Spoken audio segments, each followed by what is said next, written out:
1, 2, 3. This is Benjamin. All right.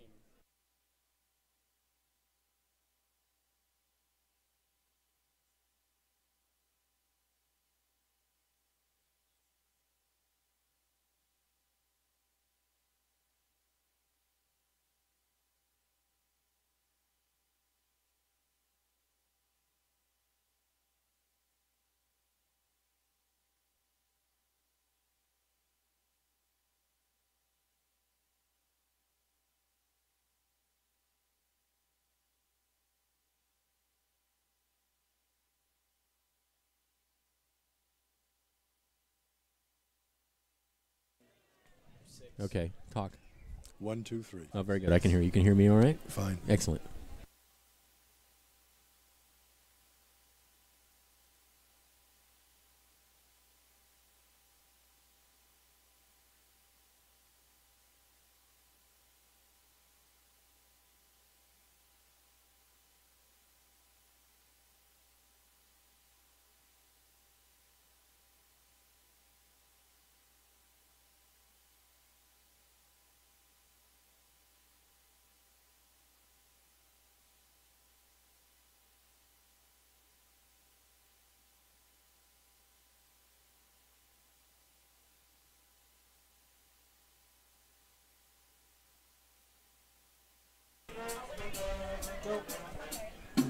Good evening to you, wherever you may be in this glorious county. Humboldt Crabs baseball is on the air. Hi, I'm Hoke Holcomb, along with my broadcasting buddy, the Professor Benjamin Schaefer, coming to you from the Don Turbush announcer's booth high atop the Arcata ballpark. We're located just a block from the historic plaza in downtown Arcata.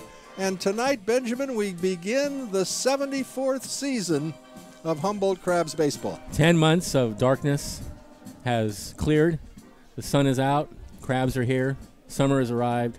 It's a beautiful night for baseball, and we're all very excited. June is truly busting out all over. I talked with the general manager of the Corvallis Knights, who are our opponents for this 3-game set, and he was warning his players that when they get here, they might be playing in fog and mist and cold, but instead it's just an absolutely perfect Arcata night on June 1st. Sun is out, blue sky, slight breeze, maybe more than slight, blowing out toward center field, but a perfect night for baseball, and as is usual on opening night, we expect a goodly crowd.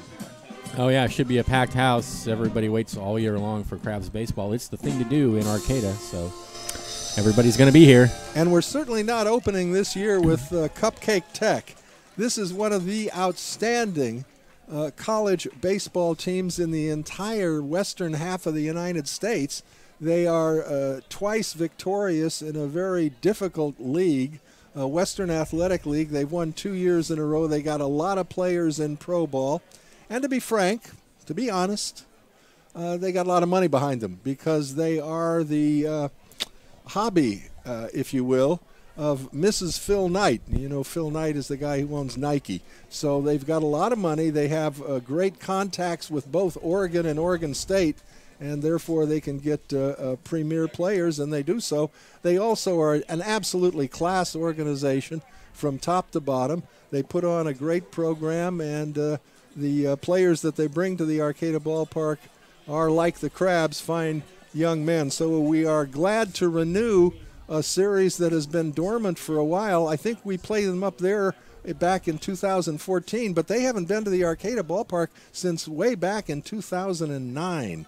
So it's great to have the Corvallis Knights back with us to open with a 3-game set. Yeah, easily one of the best teams the Crabs are going to play this season, so it's going to be an exciting opening weekend.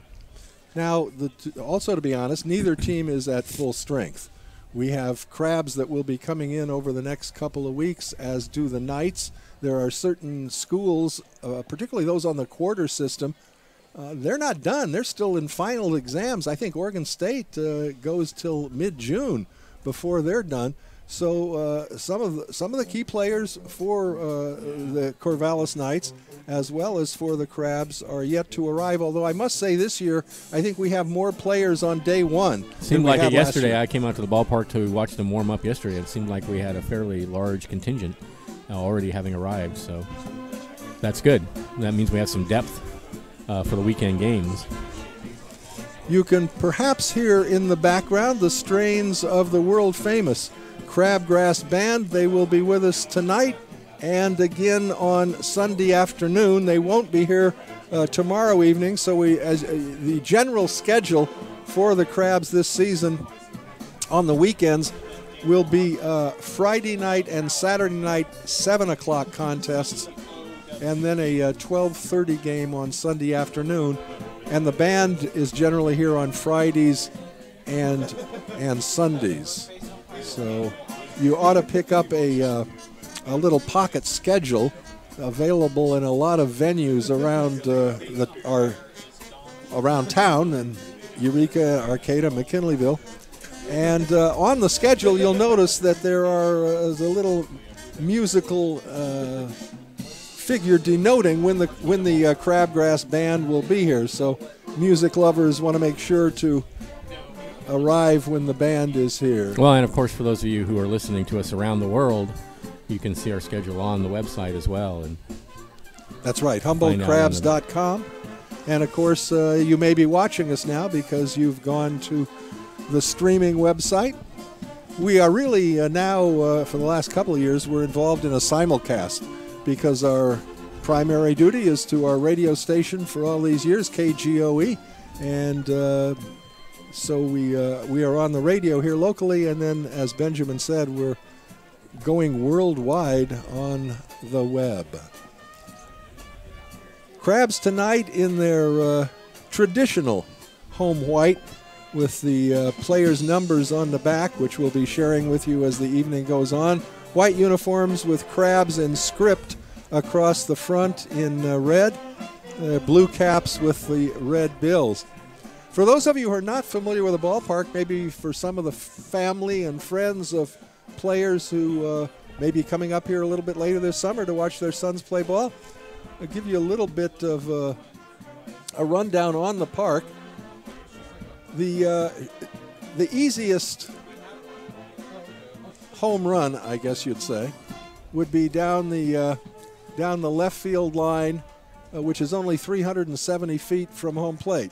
But there is 307 feet from home plate. But there is a fence, a wall, really a wall and then a fence, and the top of that is 27 feet high.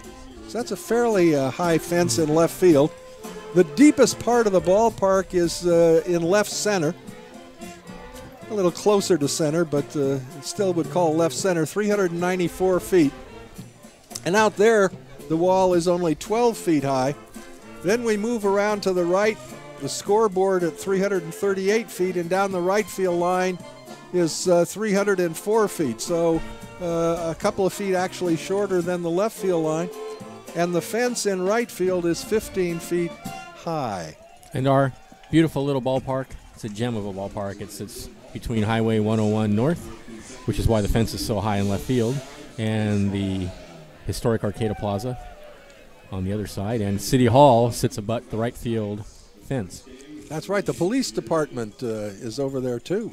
And some of the balls will reach City Hall, and some of the balls, we'll call them freeway balls, will land on the freeway. So heads up if you're driving by the ballpark when the game is on. All right, let's take a minute and go back to the studio to thank some of the folks who help keep the Crabs on the field and on the air. You're listening to Crabs Baseball, 1480 KGOE, Arcadia, Eureka.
All right, we are back.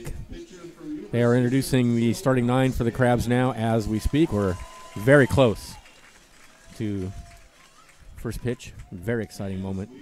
The managers of the two clubs, Ed Nags of the Knights and Robin Guyver of the Crabs, meeting with the umpires at home plate.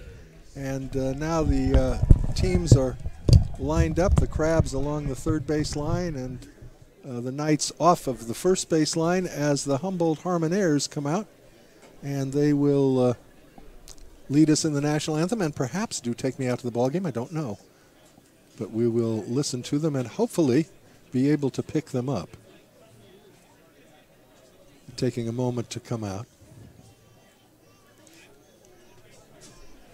Crowd still coming into the ballpark. And I think we're about ready.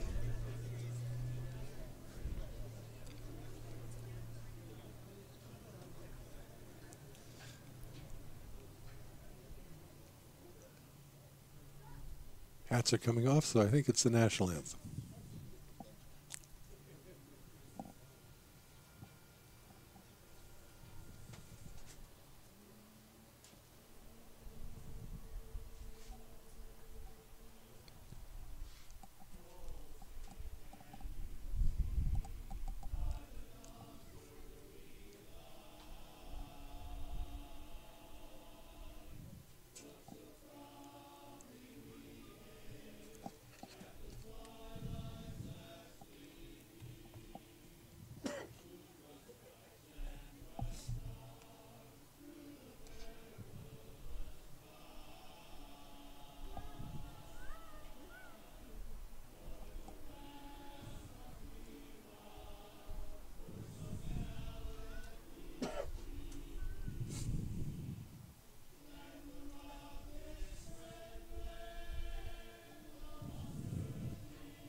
Very fine rendition by the Harmonaires, and now I think they're going to do a little Take Me Out to the Ball Game. No, that was just the end of the Star Spangled Banner, and a nice round of applause from the fans here at the Arcata Ballpark. Let me give you the lineups for the visiting Corvallis Knights. Leading off in center field, Chandler Anderson. Hitting second and doing the catching, Cole Hamilton. Batting third at shortstop, Chad Stevens. Hitting cleanup, the first baseman, Cameron Haskell. Batting fifth in right field, Austin Feist. Batting sixth and serving as the designated hitter, James Anderson. Batting seventh at second base, Alec Cook. Hitting eighth in left field, Austin Gerding, G-E-R-D-I-N-G, Gerding. Batting ninth at third base, Corey Conklin. And on the mound for the Corvallis Knights will be Kaysen Cunningham. For the Crabs, let's set them defensively, and then we'll get the lineups for the Crabs when we come to the bat. For the Crabs, defensively behind the plate will be Johnny Mendoza. He will be catching Crabs starter Alex Pham. Pham, a right-handed pitcher from the University of San Francisco.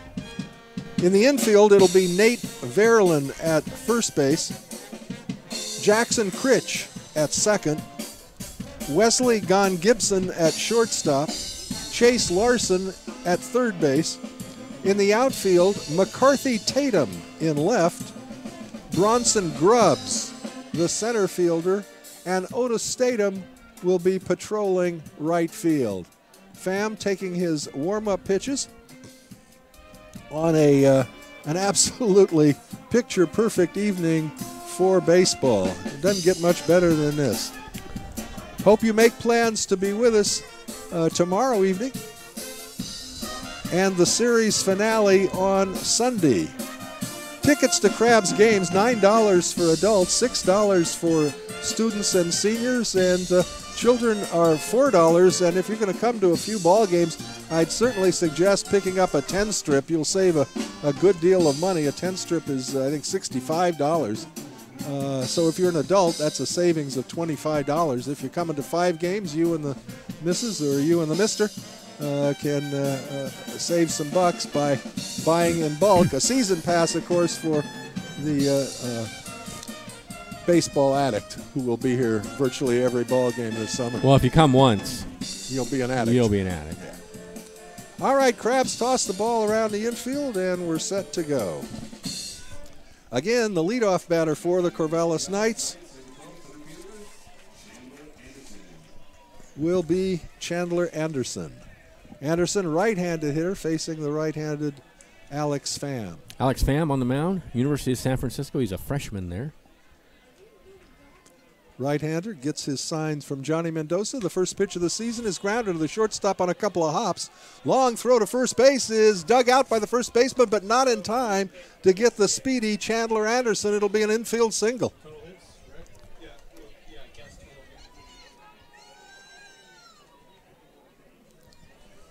So the Knights get the leadoff batter aboard with a ground ball deep in the hole to short. Gon Gibson got it to the first baseman on a hop. Verlin scooped it out, but not in time to get Anderson, who takes his lead at first base.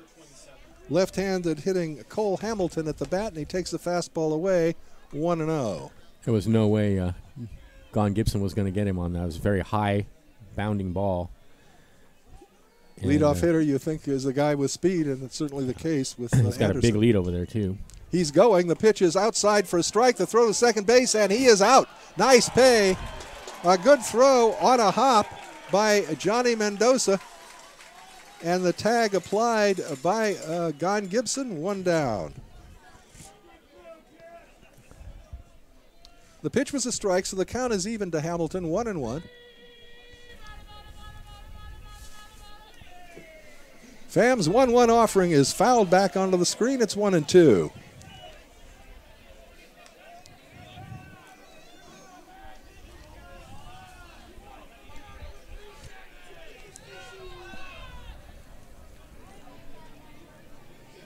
A ball and 2 strikes to the Knights catcher, Cole Hamilton.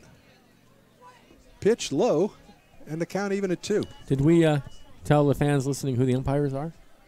I don't know that we did. Michael Cowan is calling balls and strikes behind home plate. Daniel Osborne is over at first, and ground ball to the third baseman. Up with it, and the throw to first in time for the putout. 2 down. And Don Hofacker, our old friend, who's been an umpire here at this ballpark for, 20 years easily. More than that. He is over at third base, and Don's sporting a very handsome new beard over there, I noticed. Yes, got a full beard. We'll be hearing from Don as the season goes on. That'll bring up Chad Stevens. Big right-handed hitting shortstop. Pitch is high, 1 ball and no strikes.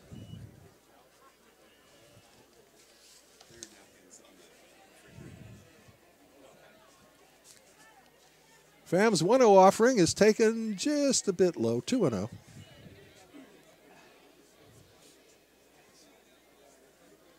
Stevens makes his college home at the University of Portland.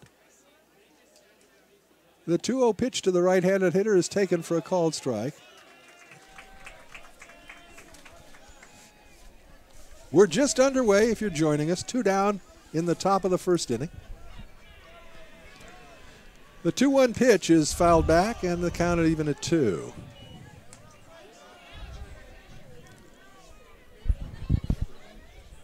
So a leadoff single erased on an attempted swipe of second base. Mendoza to Gon Gibson, and the tag was applied to Anderson. The 2-2 pitch. Curveball misses outside. That was a slider, close. I guess. Just missed. 3-2.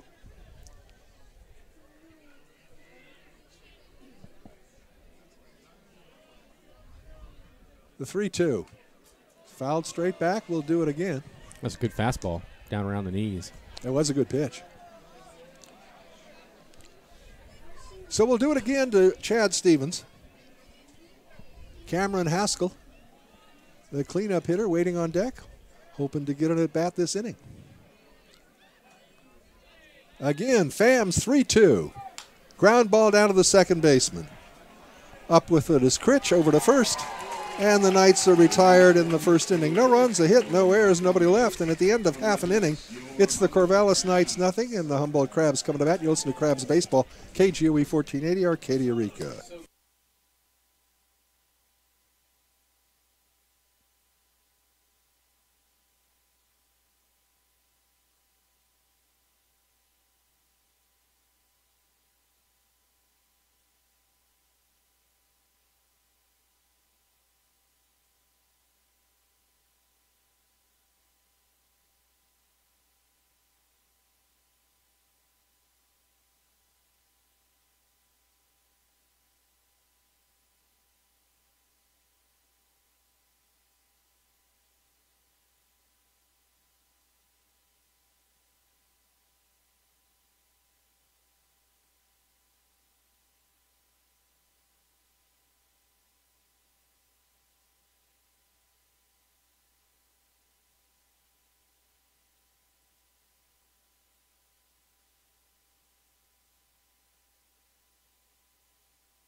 All right, Bronson Grubbs to lead it off for the Crabs. Left-hander on the mound's first pitch is a fastball high, 1-0. Grubbs will be followed by Coco Figueiredo and Nate Verlin. We're just learning the names of these folks. I can give you the folks the whole lineup. Fastball is wide, and the count now 2-0. Bronson Grubbs leads off in center field. Coco Figueiredo is the DH and batting second. Nate Verlin at first base bats third. McCarthy Tatum in left field bats cleanup. There's a called strike. Chase Larson at third base bats fifth. Johnny Mendoza is the catcher, and he's batting sixth. Otis Statham in right field bats seventh. Wesley Con Gibson, the shortstop, bats eighth. And Jackson Critch at second base bats ninth. Pitch is wide, and the count now 3 balls and a strike to the Crabs' leadoff hitter, Bronson Grubbs. Southpaw's next delivery is a call, strike 2. Bronson Grubbs is a junior at Sacramento State from Elk Grove, California. Payoff pitch. High fly ball into shallow center field. Moving over and under it is Anderson, and he makes the catch for the first out. So Grubbs, a lazy fly to center, 1 down, and that'll bring up Coco Figueiredo. A good fastball in on the hands from Cunningham there, and just jammed it out to center field. Here's Coco Figueiredo, just graduated from College of the Redwoods. Born in Fortuna, California, just down the road from Arcata.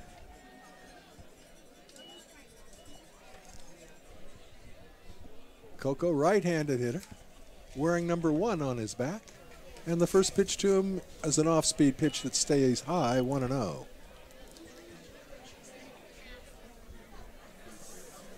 We'll set the Knights for you after the next pitch. Cole Hamilton is behind the plate. Cunningham gets his sign and comes home with the fastball for a called strike. Nate Verlin at first base. Alec Cook, the second baseman. Chad Stevens at short. Corey Conklin at third. The outfield from left to right after this pitch. Fastball backs him off the plate, 2-1. Austin Girding in left. Chandler Anderson in center. And Austin Feist in right. The 2-1 pitch to Figueiredo bounces at the plate. So Cunningham, who fell behind Grubbs 3-1, now finds himself again in that hole. A hitter's count for the designated hitter, Coco Figueiredo. The 3-1 pitch, Coco takes a called strike 2.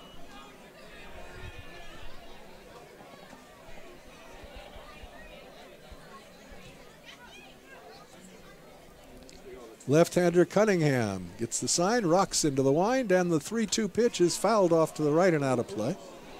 Over by where they're cooking hamburgers. Great ballpark food. And you can bring food in, too, if you'd like. No alcohol, no glass containers, but bring yourself a picnic dinner. The 3-2 pitch again, the same foul off to the right. That one off the screen, so we'll do it again, 3-2. The Knights are dressed in gray slacks with black tops. And I think that's Corvallis across the front rather than Knights. When we first played the Knights, they were located in Portland. The 3-2 pitch. High with a fastball. The Crabs have their first base runner of the season. Figueiredo trots down to first, and that'll bring up left-handed hitting Nate Verlin.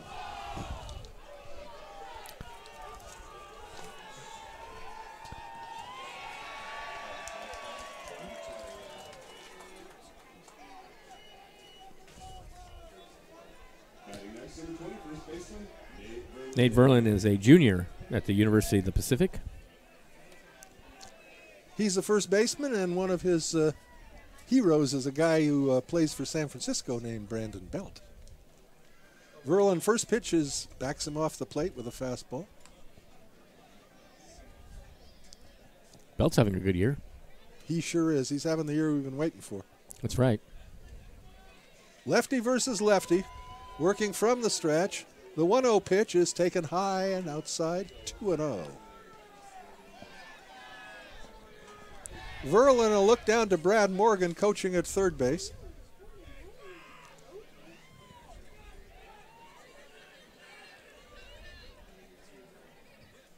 Cunningham at the set instead goes to first, and back on his belly is Figueiredo.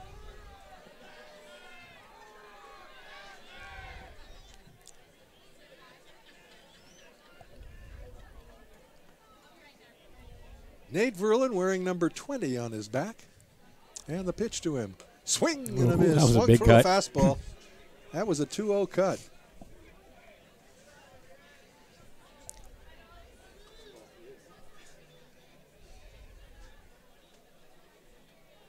Figueiredo, a slight lead at first.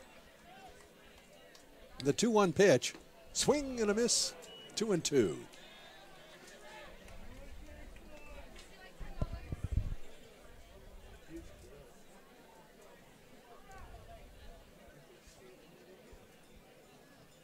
Figueiredo edges off. Cunningham, a look to first, comes to the plate 2-2. High and wide with a fastball. Well, Benjamin, here's your first decision of the season. You going to send Figueiredo on this 3-2 count? Well, I don't have enough experience with Figueiredo to know how fast he is, or with Verlin to know how he handles the bat, so I guess I'd be conservative. The 3-2 pitch now. Instead, he goes to first, and back standing is Figueredo. And have him stay. Yeah. That's why he's a professor. That was a very reasonable answer. Thank you. It was wrong, but it was reasonable. No, it was right. 3-2 the count. He's not going, and the pitch is waved at and missed. Verlin down on strikes. 3 good fastballs. Yeah, he's got some heat. That'll bring up McCarthy Tatum, right-handed hitting left fielder. Tatum from Fresno State. Big guy, 6'6", 210 pounds. Cleanup hitter. First pitch is away, 1-0. Wasn't Fresno State where Jeremiah Burks was from? I don't know. Last year? I believe so. The 1-0. Pitch misses away, 2-0. Crabs fans will remember Jeremiah Burks was a fan favorite last year. He had a fairly decent season coming into the summer with the Crabs, but he just exploded. He sure did. This past year, led the team in hitting, RBIs, and home runs, and he is very draftable. Again, a throw to first base. Back standing is Figueredo. Figueredo on at first. There are 2 gone, and the home half of the first inning were scoreless. Folks still coming in. Plenty of time to come out here and enjoy opening night at the Arcata Ballpark. The 2-0 pitch. High. Does he check his swing? He does check his swing. Home plate umpire Cowan checked with the first base ump, Daniel Osborne. Osborne said no swing. It was close. It was one of those 50-50s. It's 3-0.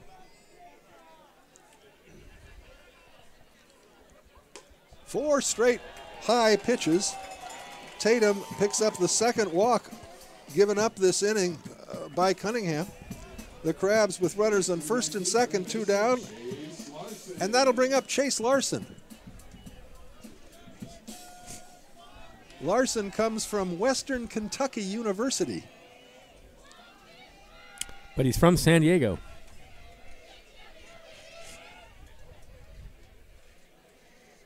Wasn't Western Kentucky in the NC2A playoffs? Didn't they make the Sweet 16 this past year, the Hilltoppers? Maybe I'm making that up. Here's Chase Larson, right-handed hitter facing the southpaw slants of Cason Cunningham, C-A-S-O-N. The pitch taken high and away, 1-0. So Cunningham has been consistently high with his deliveries in the first inning.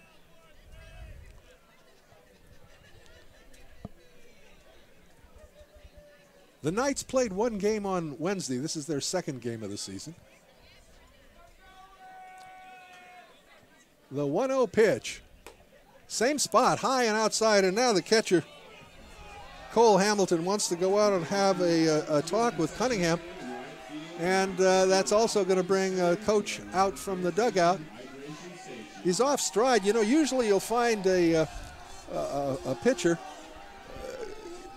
getting high with his throws late in the ball game when he gets tired. Yeah, when he gets tired, yeah. But here, that's obviously not the case. It's just a matter of his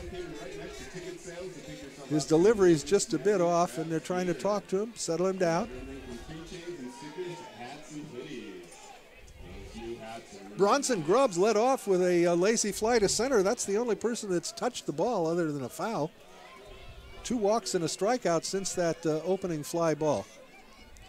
So the count 2-0 now to the number 5 hitter in the Crabs lineup, Chase Larson, getting his first AB as a Humboldt Crab.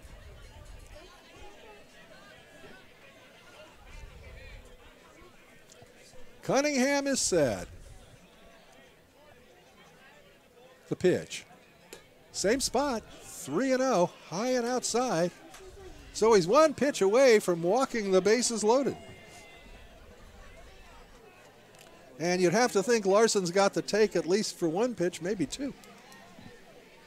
Until Cunningham can show he can get it over. The 3-0. That is in there for a call, strike one.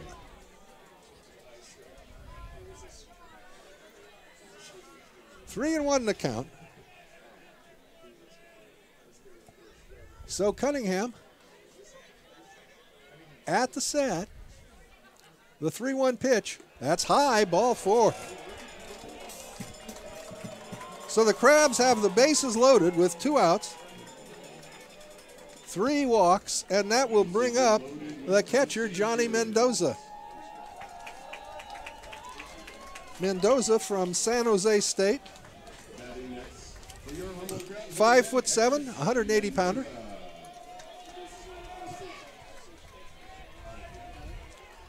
So the bases are F-O-C, full of crustaceans for the first time this season. Mendoza, a right-handed hitter. And the pitch to him. High and outside, 1-0.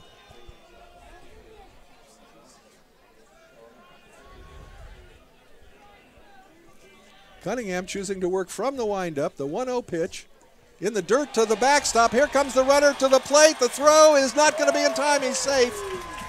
And the Crabs have scored on a wild pitch. Moving up 90 feet are Tatum and Larson to second and third, respectively, as Figueiredo comes in to score, and it's 1-0 Crabs.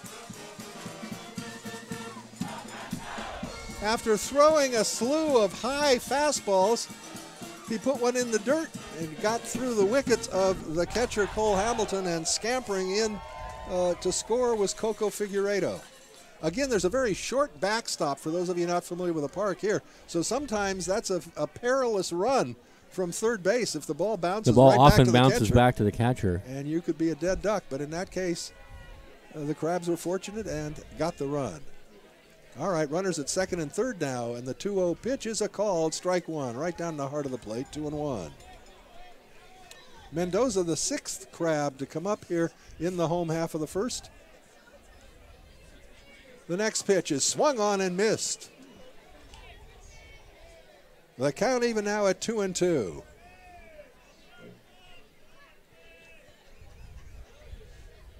And the 2-2 pitch. Swing and a miss. High fastball, got him swinging. So he walked 3 batters. He struck out 2 batters. 1 run came in on a wild pitch, and at the end of an inning complete, it's the Crabs 1 and the Knights nothing. You're listening to Crabs Baseball, KGOE 1480, Arcadia, Eureka.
Alex Pham, been staked to a 1-run lead by his mates, will come out in the second to face the middle third of the Corvallis Knights order. I was mentioning, Benjamin, when the Knights first came here, they were located in Portland, in a section of Portland known as Aloha. And so one year, Jerry Nutter, who was the president of the Crabs, said, let's have some fun, and when the Knights come here, we'll give away a pineapple. We'll have a Hawaiian-themed kind of thing because they were from the Aloha section of Portland. Well, that began what has now become a whole bevy of special theme nights, which we'll be talking about. But the first one was just as a gag for the benefit of the then Portland Aloha Knights. Cameron Haskell leads off. Left-handed hitter takes the first pitch wide, 1-0. Haskell will be followed by Austin Feist and James Anderson. Haskell, left-handed batter.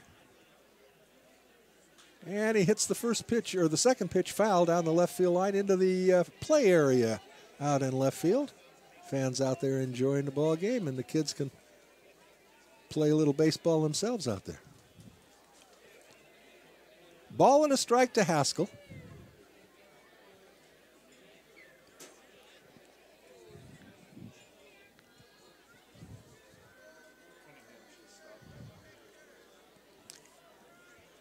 Line drive, a leaping try by the shortstop, but it's over his head into left field for a solid single. So Haskell, for the second time, the Knights with the leadoff batter aboard, a shot in opposite field single, and he's on at first, and that'll bring up Austin Feist. Feist, right-handed hitter.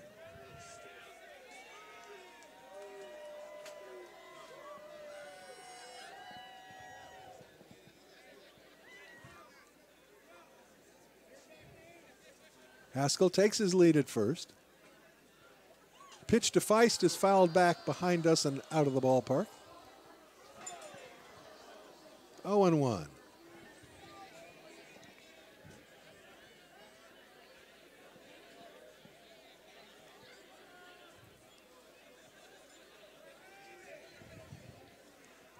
Haskell draws a throw at first, back standing.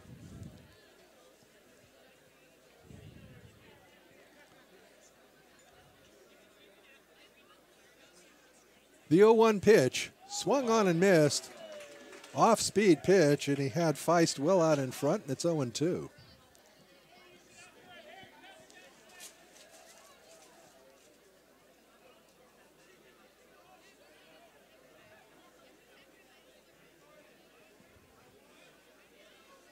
Pham at the belt. Comes home and gets him again on an off-speed pitch. Strike three swinging. First strikeout of the ball game for Alex. One down. And that'll bring up James Anderson. Anderson serving as a designated hitter in this ball game. Is he related to Chandler? No. Okay, no relation. Two Andersons, namesakes, but no relation.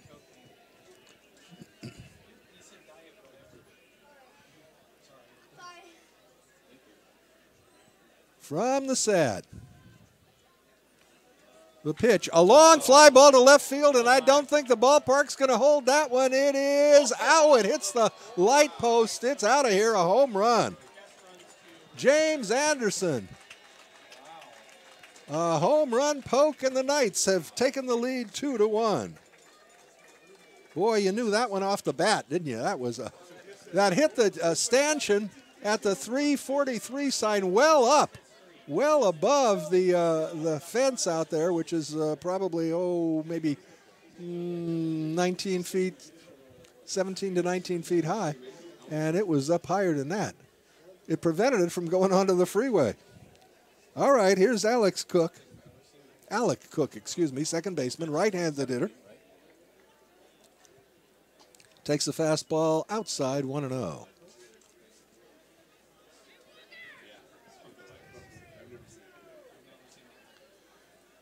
The 1-0 pitch in there for a called strike at the belt, 1-1. I don't think we've ever seen that hit in all the years we've been doing the games here. That was a shot. The 1-1 is grounded to the first baseman. He's got it, tossed to the pitcher in time to get the speedy Alex Cook. Didn't get him by much. Looks like they've been working on that a lot in spring training. False. They're just learning each other's names today. But nicely played both by first baseman Verlin and by Pham hustling over there to get the throw. That'll bring up Austin Girding, the left fielder. Left-handed hitter swings at the first pitch and hits it foul. Third baseman gives it a look, but it's going to fall into the play area out in left field. Strike one.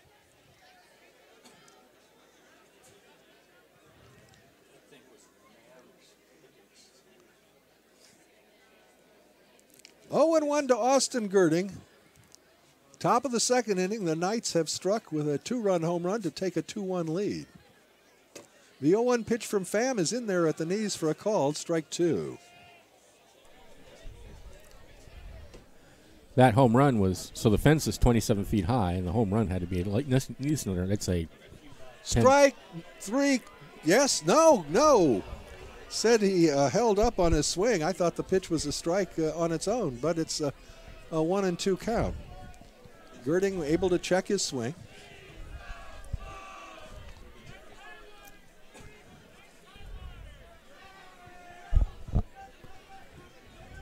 The 1-2 pitch. Swings and just tips it foul. Mendoza unable to hang on, so we'll do it again. A ball and 2 strikes.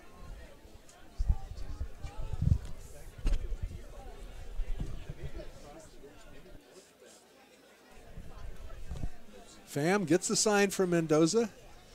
The 1-2. Checks his swing. Goes to the third base umpire again. Don Hofecker says no swing. So the count 2-2. 2 balls, 2 strikes, 2 outs, 2 runs in inning number 2. Deuce is wild. The 2-2 is grounded to the right side. Verlin's got it. Again, he throws to Pham, covering the same play. They Xerox Cooks out, and that'll do it for the Knights in the second inning. 2 runs, 2 hits, no errors, nobody left, and at the end of an inning and a half, it's the Knights 2 and the Crabs 1. You're listening to Crabs Baseball, KGOE 1480 Arcadia Rica.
It'll be the bottom third of the Crabs' order here in the home half of the second inning.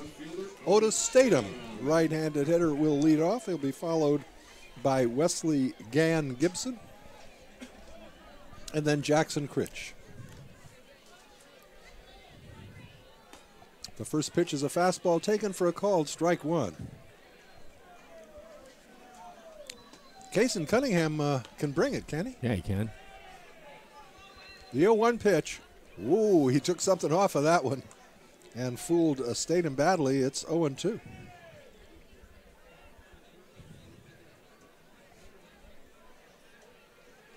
The 0-2 pitch, that one rides high.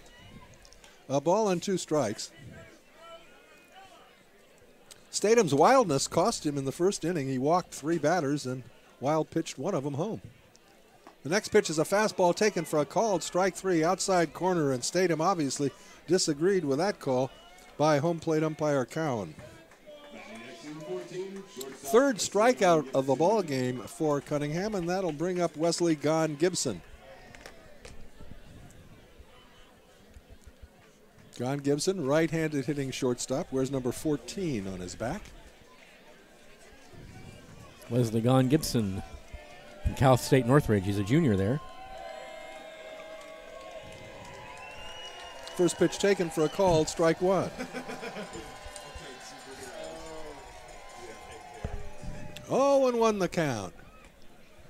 Pitch misses away, a ball and a strike.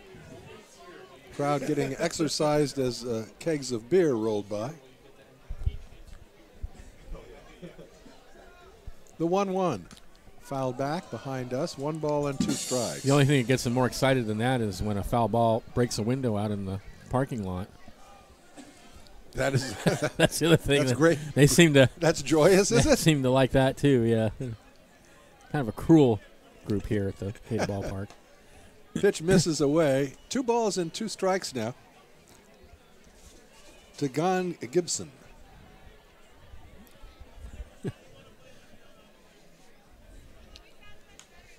Jammed, and he fouls it off to the right and out of play, so we'll do it again, 2-2.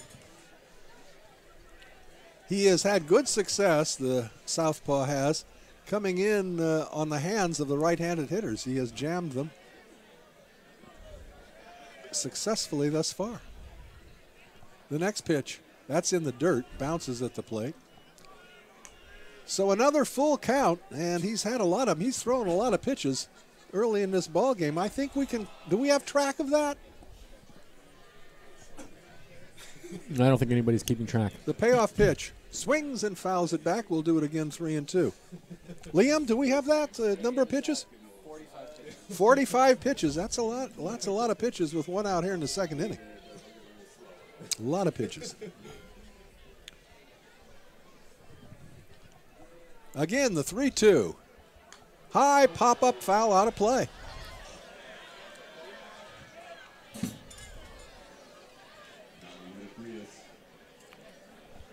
So Gon Gibson making Cunningham work here in the home half of the second. Crabs trailing 2-1.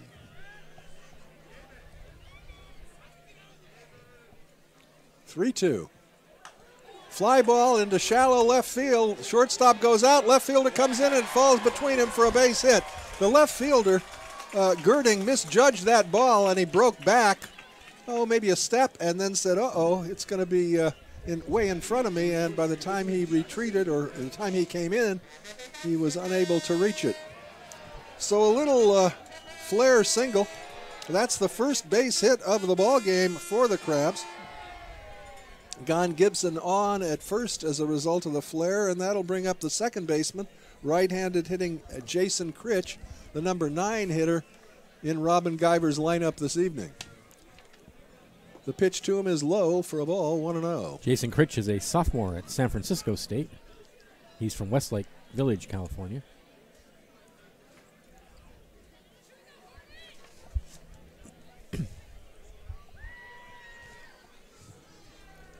The 1-0. High fly ball of foul territory. The right fielder gives it a run, and he makes the... he lost it in the sun.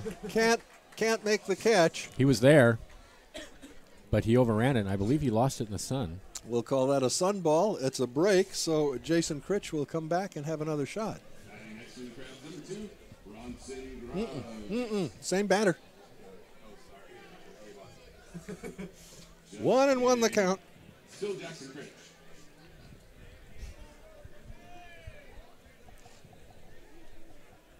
Gon Gibson takes his lead at first.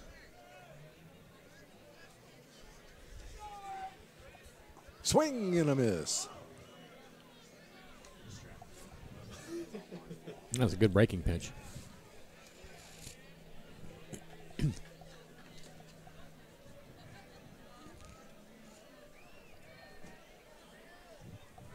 The pitch. Swing and a miss. Got him.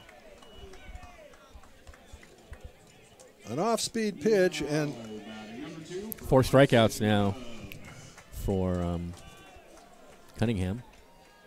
now we go to the top of the order, and Bronson Grubbs.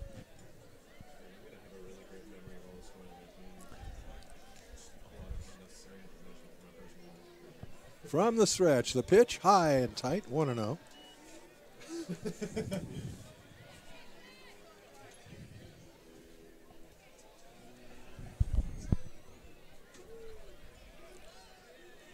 Want to know the count to Bronson Grubbs.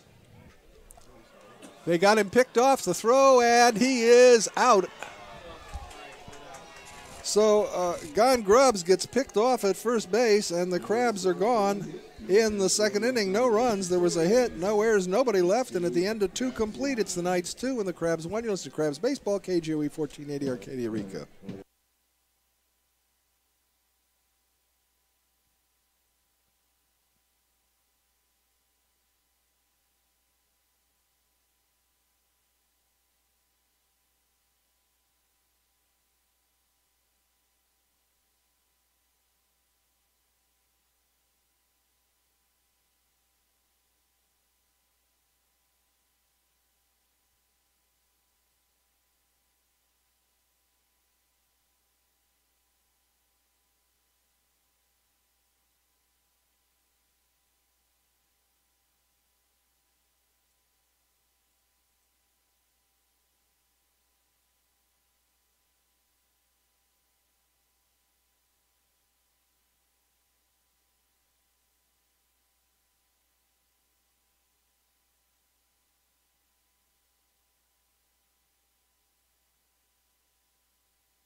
Welcome back to the ballpark. Alex Pham finishing up his warm-up tosses. He'll be facing Corey Conklin, left-handed hitting third baseman. And then we go to the top of the order and Chandler Anderson. Conklin takes the first pitch for a called strike at the belt, 0-1.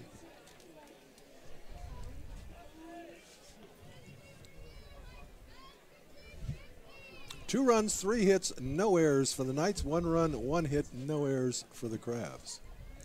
The 0-1 pitch, curveball in there, a beauty, and it's 0-2.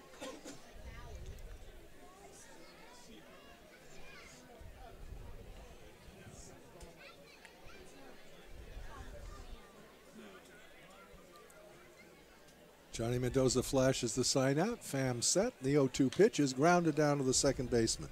Critch is up with it. The throw to first in time. 1 down.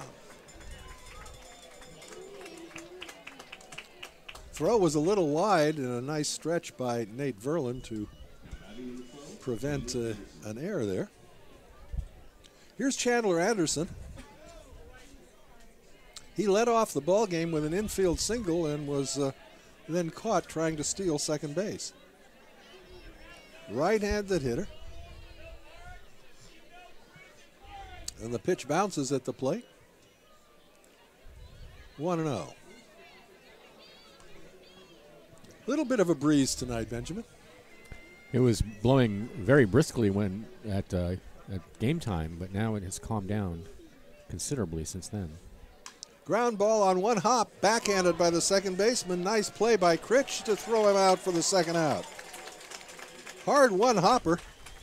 Critch played it off the backhand and throw to Verlin in plenty of time to retire Anderson. 2 down, and that'll bring up Cole Hamilton. That's usually how it is at this ballpark at night. It's breezy in the first few innings, and then usually by the 6th or 7th inning, the wind dies completely.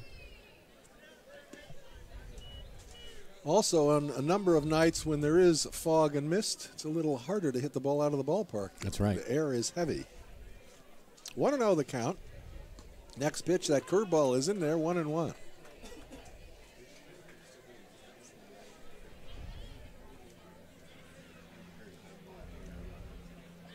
And the 1-1 delivery. Fouled off to the left. So Pham ahead on the count. Ball and 2 strikes.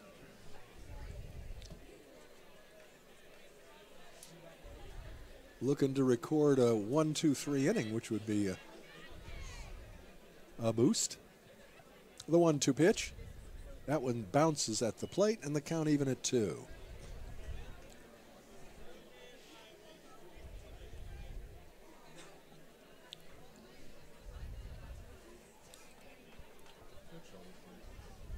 Two and 2 to Hamilton. Grounded hard foul over by the dugout of the visiting Knights, so we'll do it again, 2 balls and 2 strikes.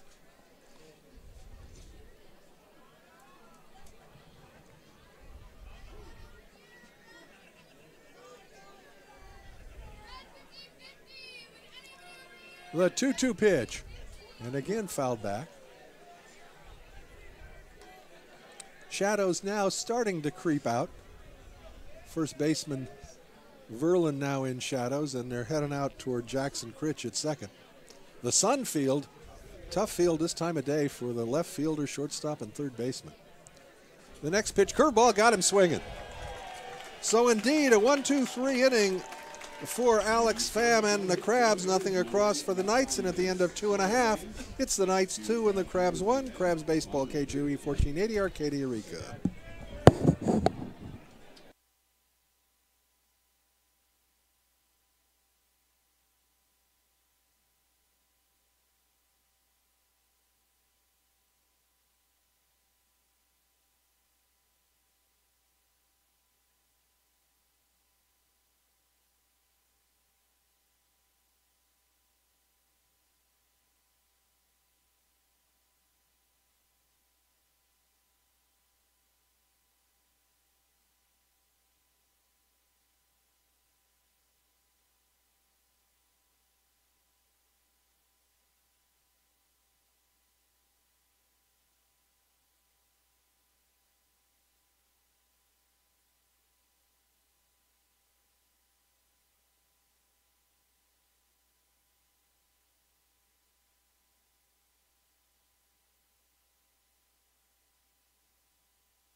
Welcome back to the ballpark. Bottom of the third inning. It'll be Grubbs, Figueredo, and Verlin for the Crabs, trailing 2-1. Bronson Grubbs was at bat last inning when Wesley Gone Gibson was picked off at first. A 1-3-6 pickoff if you're scoring the game. Here's the first pitch, and it's swung on and missed. Off-speed pitch. Grubbs hit a lazy fly ball to center to start the ball game for the Crabs.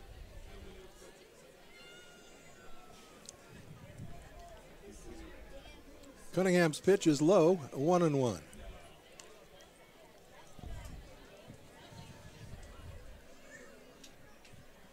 Cunningham had all kinds of trouble getting the ball over in the first inning, but he's found his groove. There's a high pop-up foul down the right field or first base line, and it's back into the crowd. It bounces on the judo hut.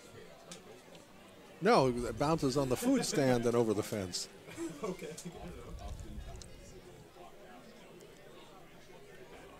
Cunningham ahead of the count, 1-2 to the Crabs' leadoff hitter Bronson Grubbs. The 1-2 pitch, strike three call. Curveball, got him pitch looking on the outside corner. That is the 5th strikeout of the ball game for Cunningham. He's got at least 2 good pitches, the change and the fastball.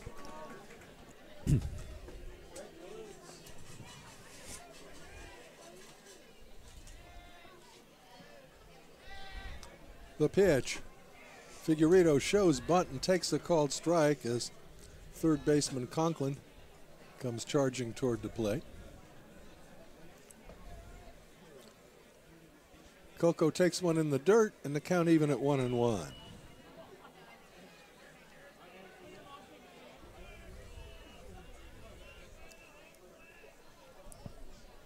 Brad Morgan, the third base coach for the Crabs, baseball coach at College of the Redwoods. And Coco played for him. There's a couple hopper to the shortstop. Throw to first in plenty of time to get Figueredo, and there are 2 down. That was that fastball in on the hands again. Yeah, he's done that very effectively early in this contest. Here's Nate Verlin.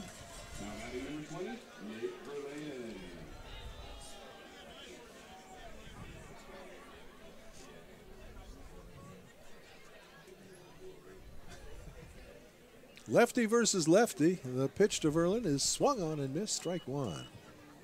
Big cut. Verlin, a strikeout victim in the first inning. I believe it's pronounced Verlin. Verlin? Yes, like Rhymes the city with Berlin, huh? in Germany. 1-1 the count.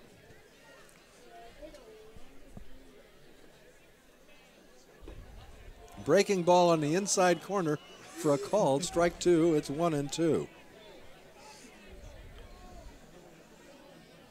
Cunningham struck out 2 in the first, 2 in the second, and he struck out 1 here in the third. That pitch misses high and away, and the count even at 2. Bases empty, 2 down for the Crabs. Home half of the third, trailing 2-1. The lone hit, a little flare into left field by Wesley Gone Gibson in the second inning. The 2-2 pitch, fastball, strike 3 on the outside corner. So indeed, he gets 2 strikeouts per inning, and the Crabs gone in order in the third and at the end of 3. It's the Knights 2 and the Crabs 1. You're listening to Crabs Baseball, KGOE 1480 Arcadia Eureka.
And now to take us through the middle 3 innings, everybody's favorite professor, Benjamin Schaefer. All right, thanks, Hope. Chad Stevens will lead it off, and then it'll be Cameron Haskell and Austin Feist for the Corvallis Knights.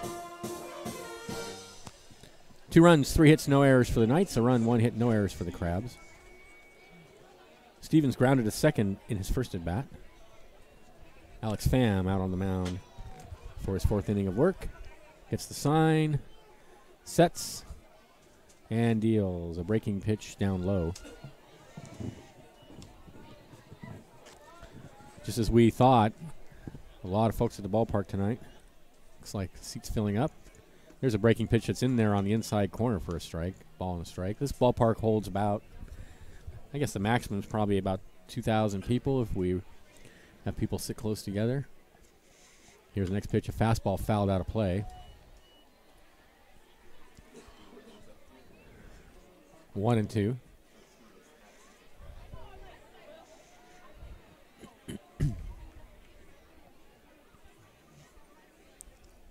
Pham sets and deals in the dirt with slider. 2 balls, 2 strikes, the count.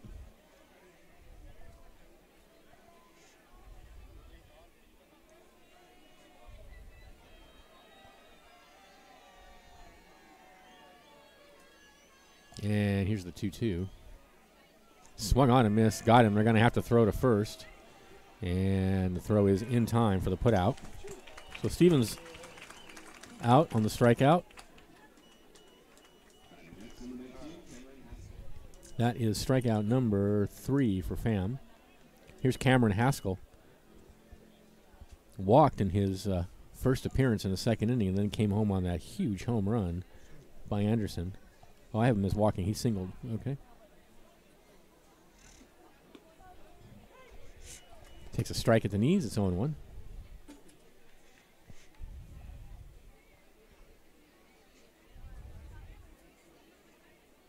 Here's the pitch. Breaking pitch is a high hopper. Foul wide of first.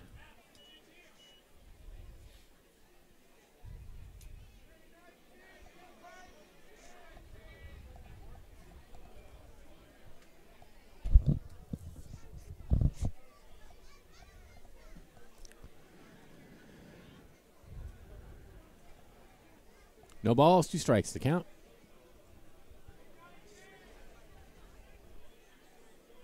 And the next pitch is a fastball that misses outside.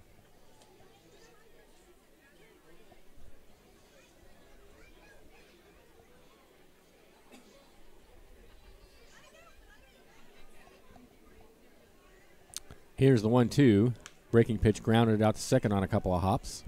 Throw to first is in time, and there's 2 away.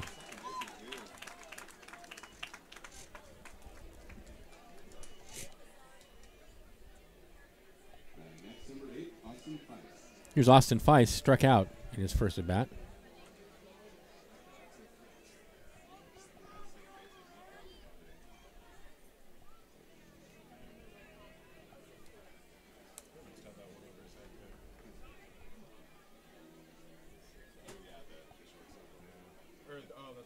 Pham winds and deals a breaking pitch in there on the outside corner at the knees.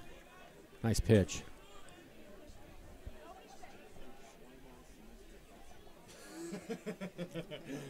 0-1 to Feist.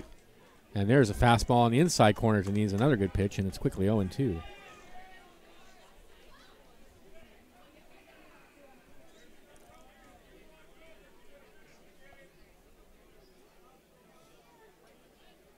The 0-2 in the dirt.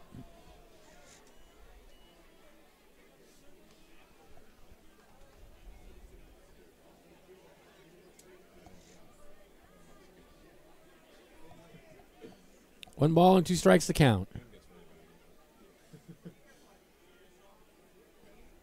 Pham, deep breath, rocks and deals in the dirt again. 2 balls and 2 strikes now.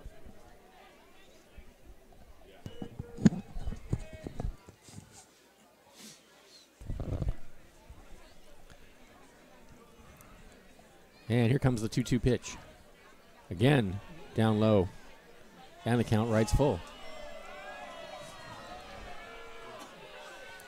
So he's ahead 0-2, 2 great pitches, and then missed with 3 consecutive balls in the dirt.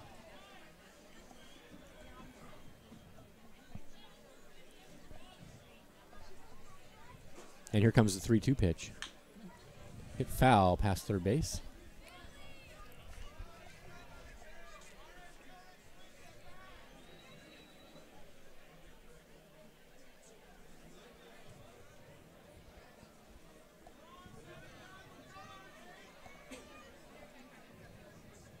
And the next pitch, inside, he walked him. So with 2 outs and a runner at first, here's Anderson, the DH, who blasted that home run off the light standard out in left field. That was the first walk that Pham has given up in the ballgame.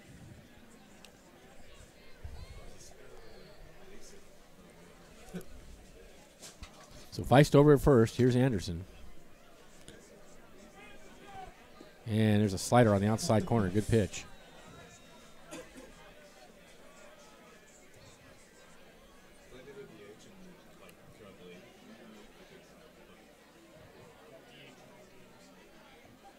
The 0-1, now Pham steps off. My recollection is he hit the fastball. Was that your? Yes.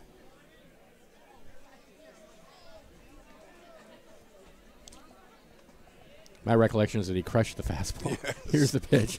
Breaking pitch on the inside corner. A good one. So 0-2. So now he's ahead of Anderson. He was ahead of Feist 0-2 and ended up walking him. So let's see if he can get Anderson here with the count 0-2. You know, had that not hit the light standard, that might have been a northbound. That might have crossed the freeway. I think it would have, because it hit way up on the light standard. Yeah. 0-2, toss over to first, and the runner dives back.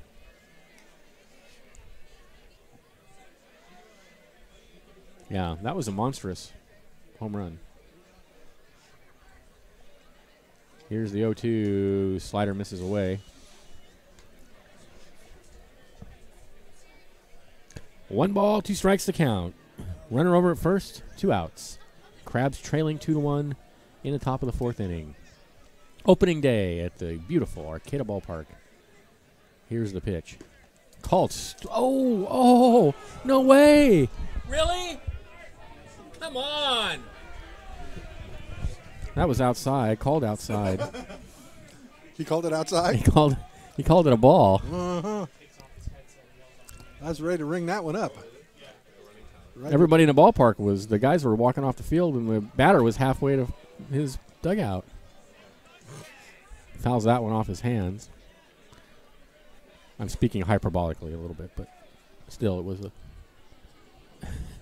looked like a strike. I never took hyperbolic in college. Foreign languages weren't my specialty.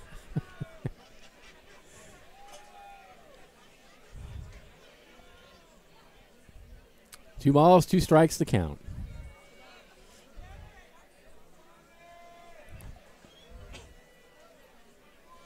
Here's the pitch.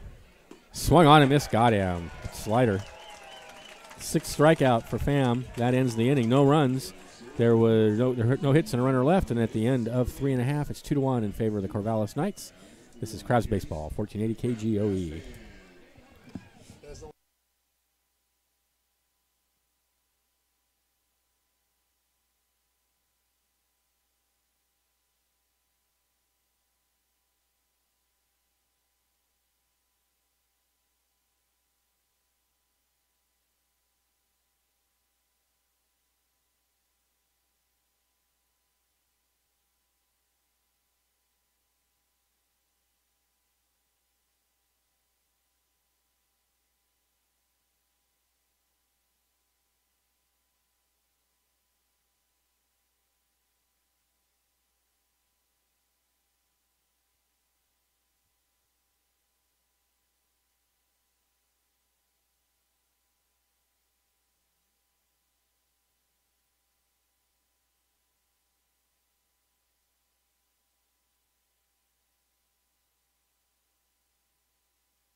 All right, McCarthy Tatum to lead it off for the Crabs in the bottom of the fourth, trailing 2-1.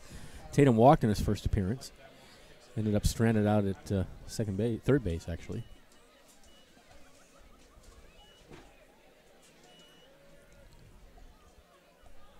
Cunningham rocks and deals a fastball down low and inside. That was his 64th pitch of the night. We don't expect to see him throw much more than 80, I wouldn't think, in a first outing. So this may well be his last inning, even though he's pitched very well. He certainly has. He's except for the first inning when he was a little wild. He's been right on. Once he found his groove, he's been very, very tough. Crabs only have one hit. The next pitch missed away, so it's 2-0. There's a fastball away. What's the count? 3-0, I think. Mm-hmm.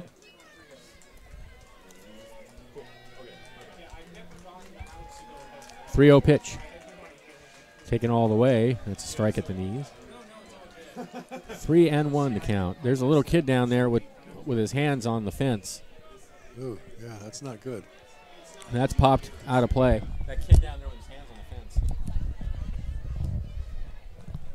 There's somebody. 3-2 the count. That's a good way to get your fingers broke. Yeah, that was nice of the man.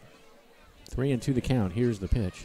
Ooh, hammered in left center field. That's going to be into the gap. Over to get it as a center fielder. He's got it on one hop. On his way to second is Larson. The throw will not be in time.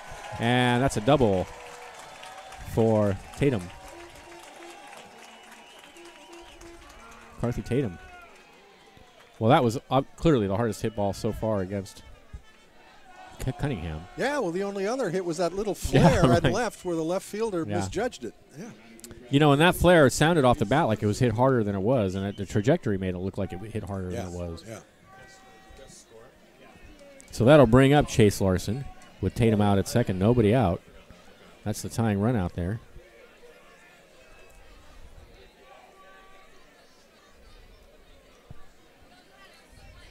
Larson walked in his first appearance. Here's the pitch, and he swings and misses. Lights coming on now at the ballpark.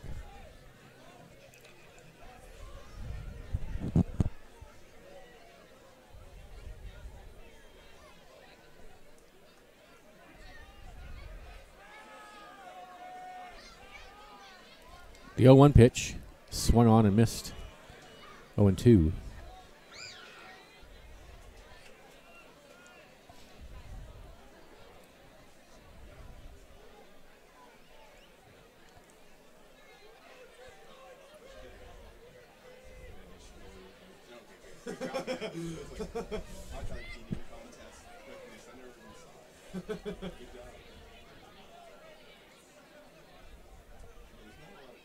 Oh, 2 pitch. Swung on and missed, blew the fastball past him. And that's all for Larson. 1 away. Strikeout number 7 for Cunningham. 7 for Cunningham.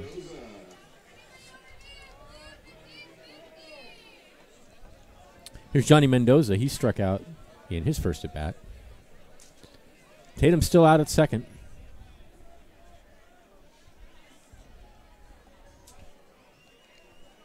One out. Cunningham rocks, and there's a breaking pitch that misses outside.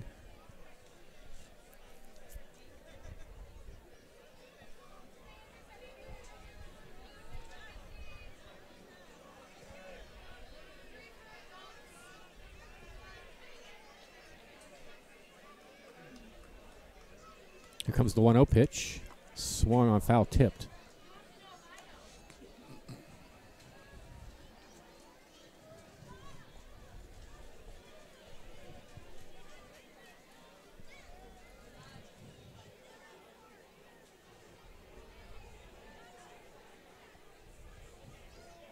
One and 1 the count. Look out at second, and he deals, and that's swung on and missed on a fastball down and in. A ball and 2 strikes now to Mendoza.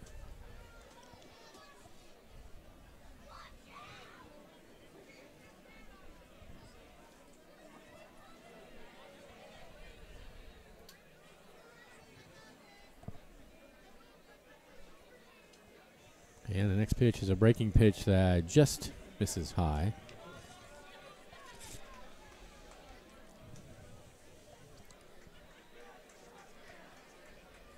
Two balls, two strikes to count.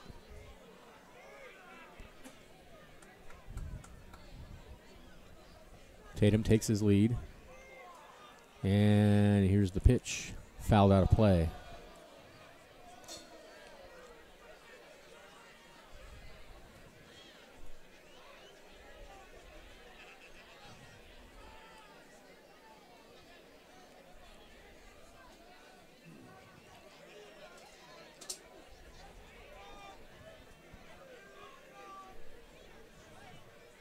So here we go with the count 2-2. And the pitch. Breaking pitch misses down and away.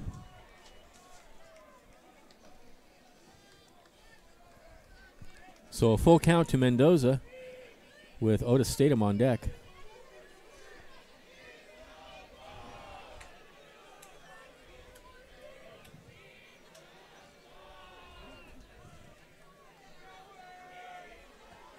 Three-two pitch. Down low. Walked him. So that puts runners on first and second now with one out. I wouldn't be surprised to see some stirring out in the Knights bullpen.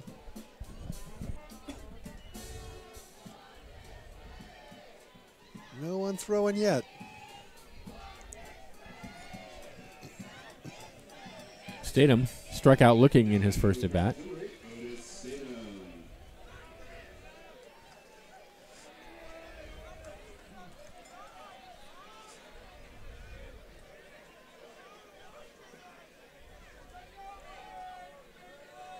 And the first pitch to him is, a breaking pitch had him way out in front. 0-1.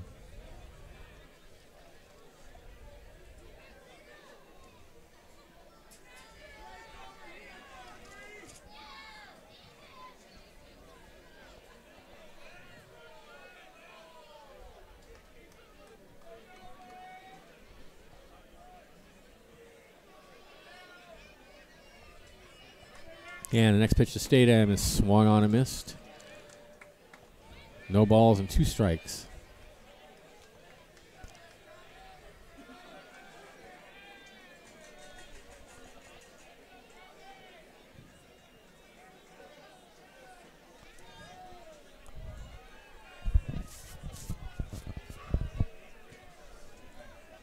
Cunningham sets, looks out at second, and deals. Swung on and missed, got him. That's a second strikeout of the night for Statham, and that's number 8 now for Cunningham. You know what this reminds me of a little bit would be like a 9 or 10-year-old Little League game where there's lots of strikeouts, lots of walks, and the fielders could be out making tuna fish sandwiches. Yep. You know, they don't have much action out there. This has been a pitcher-catcher Looking a game. lot like the major leagues. Home runs, strikeouts. I mean, same thing. Fielders not much to do. I saw an interview with Joe Madden the other day on ESPN, and he was saying as a manager he doesn't really have much to do anymore either. He basically sets him out there and waits for a home run. Strike on the outside corner, 0-1. Yep, strikeouts are up, home runs are up. Yeah, I hope it doesn't last. I mean, I like home runs, but I kind of like to see a more varied approach to the game. Yeah. 0-1 to count. Here's the pitch. Misses high, 1-1.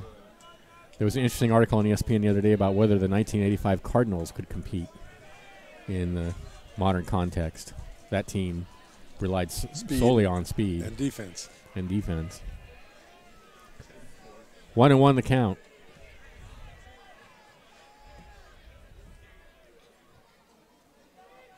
Here's the pitch. Swung on a miss, 1-2. The author reached the highly controversial conclusion that he didn't know. So I read the whole thing only to have him go, I don't know. A ball and 2 strikes to count.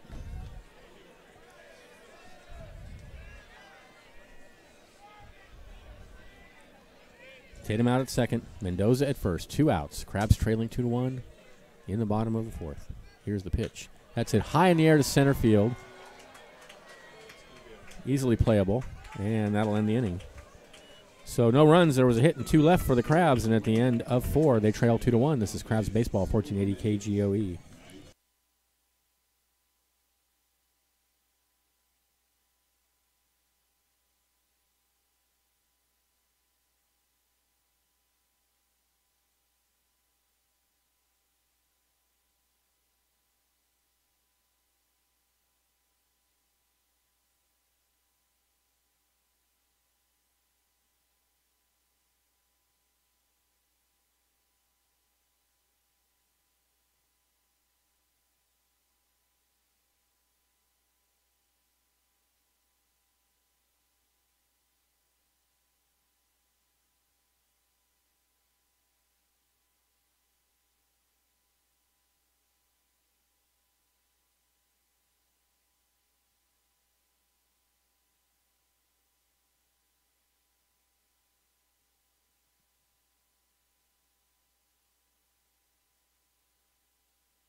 Welcome back to the ballpark.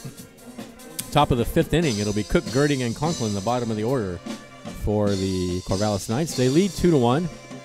And is that still out? Alex Pham still out on the mound for the Crabs. So we don't have any advertisers this year, I guess, on the radio, huh?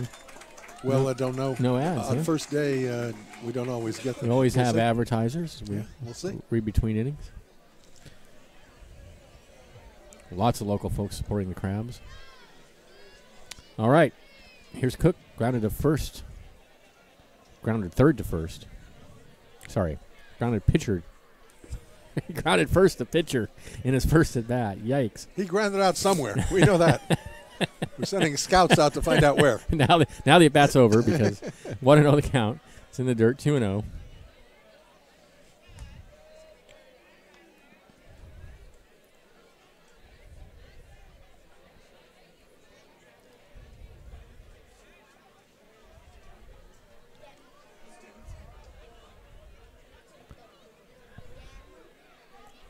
The 2-0 from Pham is a fastball hit on the ground in the hole on the left side and through for a base hit.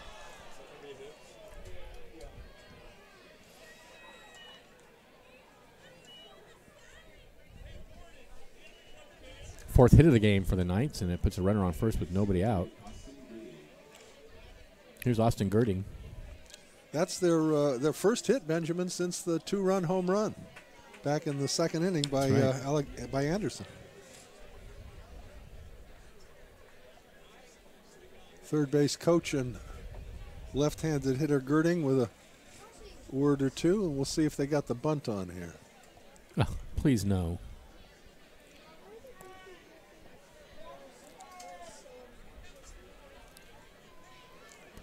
Here's the pitch. He is bunting, and he takes a strike on the outside corner.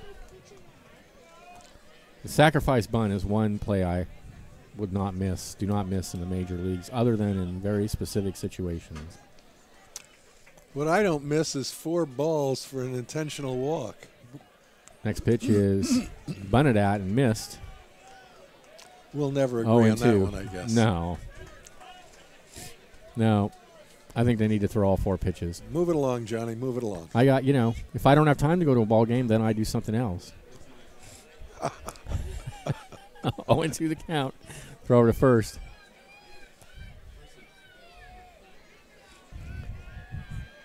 Well, they could really shorten it. 2 balls for a walk. I was going to say. I mean, there's all sorts of things we could do. Yeah. 0-2 the count. Here's the pitch. Did you hear that crazy idea in the offseason that if it's in an extra inning game after the 12th inning, they want to put a runner out at second base? Yeah, come on. No. Please. A ball and 2 strikes. I'm still adjusting to the designated. Yeah, right. Yeah, really. 1-2 the pitch. Count.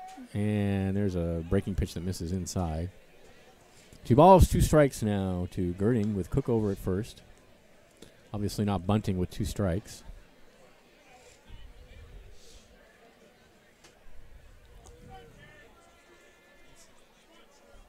The 2-2. Swung on and missed, got him. That is the 5th strikeout, right? Yeah. For Pham. I was thinking of the other pitcher last inning. I said he had 6. Here's Corey Conklin, third baseman. He grounded to second in his first at bat. And 3 of the last 4 outs that Pham has recorded have been by strikeout. He's pitched very well. That way, he made that one mistake to Anderson, basically. And yep. Other than that, here's the pitch. There's a breaking pitch and a beauty on the inside corner for a called strike. Conklin, a left-handed hitter.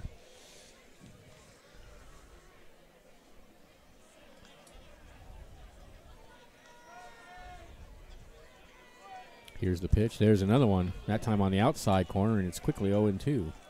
He's had great location with the breaking stuff. Yes, he has. Crab middle infielders pinched a little toward the middle for the double play, but with Verlin holding the runner on at first, a big space between first and second base for a ground ball to get through. Here's the pitch. And swung on and missed, got him.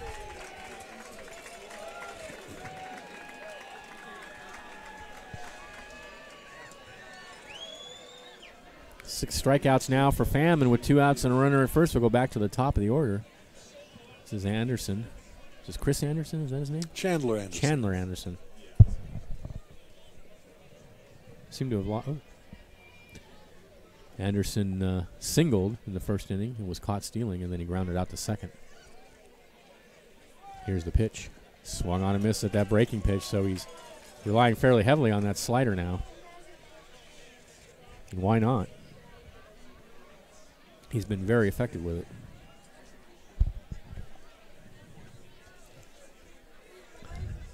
Field now completely in shadows. Here's the 0-1. Fastball swung on and missed. A good fastball in on the hands.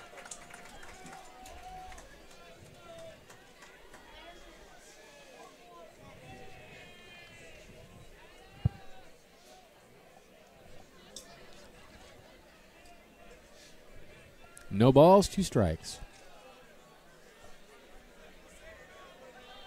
Runner takes a short lead over at first. Slider swung on and missed, got him to chase it out of the zone, and he ends up striking out to the side after the single to Cook. Strikeout number 7 and ends the inning.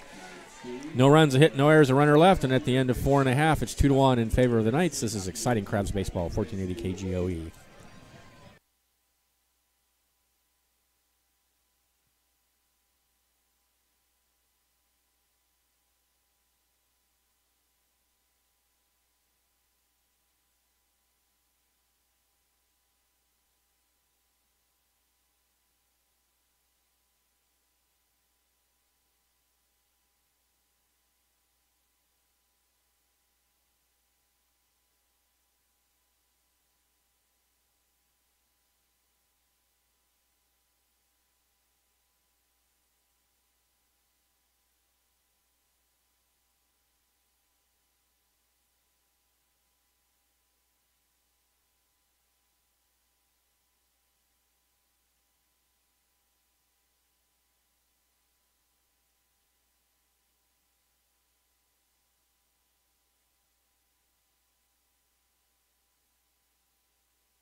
All right, we're back.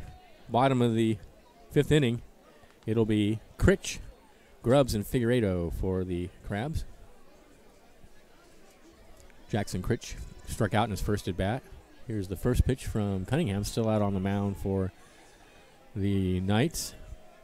And the pitch is in the dirt. It's 1-0. That's his 88th pitch. I'm surprised he's out here. But he needs to go 5 to get the win, right? The 1-0 is a fastball down low, 2-0. Maybe the manager's hoping they can pick up the victory with a 2-1 lead and hold on to it. What makes you think they're going to get the victory? Well, I don't think they're going to, but, you know. 2-0 is fouled away. 2-1 the For count. him to have a chance at victory, he has to pitch 5 innings. Yeah. That's all I'm saying. No, that's what I I think you certainly should just don't watch expect- how you say things. I know. I think I really botched that. It's the opening game of the season. Don't punish me too harshly. 2-1 the count. Here's the pitch. Fouled out of play. 2-2 now. You know, when we sing the "Take Me Out to the Ball Game," it's for the Crabs. It's if they don't win, it's a fluke. That's right. Or at least an injustice. 2-2 the count. Here's the pitch. Whoa! This is high and outside.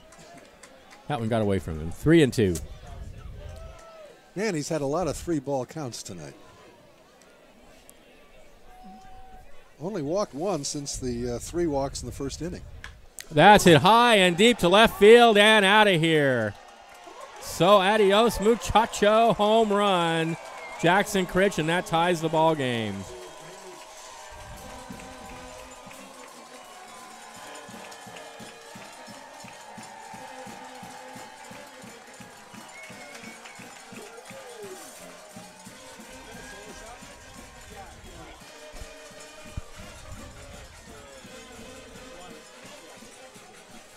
No doubt about that one. Off the bat, that was out. That was gone. Right over the 301 sign, just to the right of the 307 sign in And left that's field. going to be all for Cunningham, the manager, to the mound, and he's made the gesture toward the bullpen. We're going to have a pitcher coming in for the Knights. So now Cunningham has no chance to get a victory because we got a tie ball game when he leaves. Can't get the loss either. He can't get either now. No, No, he's out of it now. It'll be up to the next guy to get the loss. 24. Right. Let's get that number here. Logan Newhausen, is it? Newhausen? Logan Newhausen. Logan Newhausen. 24, Logan Newhausen. Okay.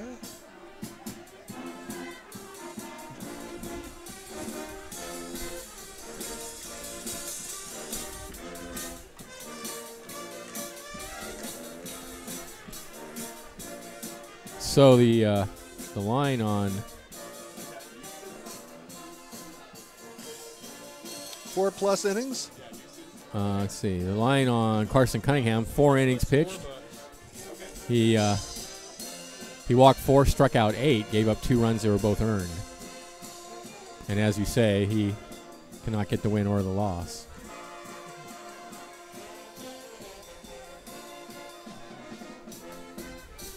The new pitcher, Logan Newhausen, goes to Oregon Technical Institute, is that? OIT? Oregon Institute of Technology, a highly respected school. And Logan is a junior, right-handed hurler, and he'll come in with the bases empty, nobody out, in the bottom of the 5th inning, and the Crabs have tied it up on the solo home run by Jackson Critch. Well, we got ourselves a kind of what we expected, a tightly played ball game. Ooh, I wish we could schedule these guys every year. Yeah. Because yeah, the contests have always been. I do think this year's schedule is full of some very good teams. Yeah. We have a really good schedule this year, and we're going to be playing some very good ball clubs coming in here. We also should mention that we have a new recruit, a new fellow joining our broadcasting team this year, and that is Liam Warner, who has done an outstanding job with the scoreboard for the last couple of years, and who is majoring in journalism, now going to HSU after graduating this past May from CR. And Liam is going to be joining you for a number of midweek games. That's right. And occasionally we'll be spelling you on weekend games. That's correct. So it's going to be great to have Liam with us. Get a little youth into the booth. It's a little rhyme there. You might want to write that down for your that's good. poetry classes at HSU. That's good. Mm-hmm. That's good. Yeah, I'm very excited to have Liam join our team. We are indeed. All right, Bronson Grubb. So here's Bronson Grubbs. He's 0 for 2. Fly to center and struck out looking. And the first pitch from Newhausen. is a fastball. He bunts it back to the mound. Newhausen off the mound, bobbles slightly. Throw to first is just in time to get him. Fans are booing, but I think he was out. I think he had him by half a step. The ball was juggled briefly by Newhausen. It was not a good bunt. It was too hard, and too directly to the pitcher rather than off to either side. So here's Coco Figueiredo. Walked and scored a run in the first, and then grounded to short in the second at bat. Batting left-handed. Wears number 1 on his back. And the pitch hit on the hands and fouled over towards third base, but it's going to bounce harmlessly over towards the Crabs bullpen. You'll recall a big leaguer, Coco Crisp, but Coco Crisp spelled it C-O-C-O, right? Remember Coco Crisp? Yeah, I do remember Coco Crisp, yeah. But our Coco is K-O-K-K-O. That's Coco. right. Here's the 0-1. Hit over the mound, out towards short. Shortstop has it, throws it in the dirt, and a nice pick by first baseman Haskell, and he's called out at first. Another very close play, and the crowd getting all over first base umpire Daniel Osborne as consecutive Crabs have been called out on very close plays at first. Now here comes Robin Guyver. Say something briefly to the umpire. I don't think anything to do with the play. No. We have a pinch hitter. Number 6. That would be... So Nate Verlin is out of the game. Berry. Justin Berry. Justin Berry.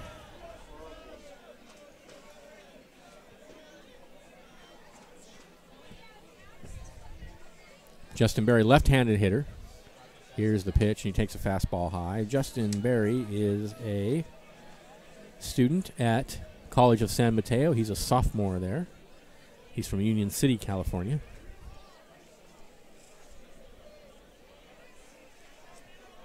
Want to know the count. Here's the pitch. Fastball on the outside corner, 1-1. Tie ball game in the bottom of the 5th inning. 2 runs, 4 hits, no errors for the Knights. 2 runs, 3 hits, no errors for the Crabs. A well-played game all the way around. 1-1 the count. Here's the pitch. Swing and a miss. A big cut there. And it's 1-2.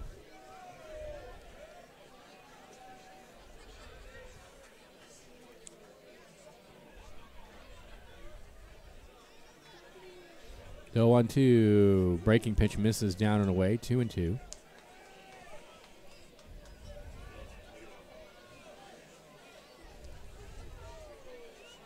Justin Berry goes to the College of San Mateo. 2-2 pitch. Swung on and missed, got him. So that'll end the inning, but the Crabs tie it on the home run by Jackson Critch. So 1 run on 1 hit. There were no errors and nobody left. And at the end of 5, we're tied at 2. This is Crabs Baseball, 1480 KGOE.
All right, welcome back to the ballpark. We got a good one for the opener of the 2018 season.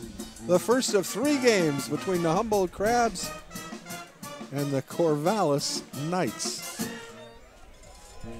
All right, Benjamin. They got some tough guys coming up. to face Alex Pham. That's right. Part of the order, Hamilton, the Stevens, and Haskell.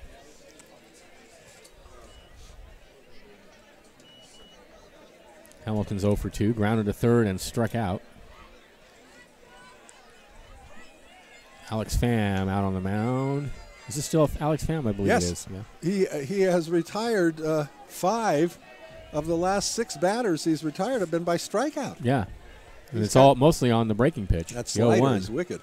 There it is, and there's a tap down to short. Up with it is Gibbons, and he throws him out. Gibbon. No, Wesley Gibbon at short. I think it's Gibson. Oh, okay. You have Gibbon here on the. Oh, no, you don't. You have Gibson. Sorry.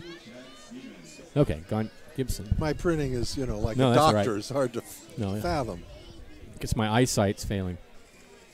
At any rate, there's one out. Here's Stevens, 0 for 2, and he takes a pitch in the dirt.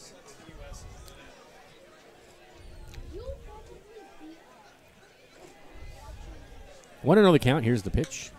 There's another ground ball out to short. He drops it, and that's going to be an error on the shortstop, Gibson.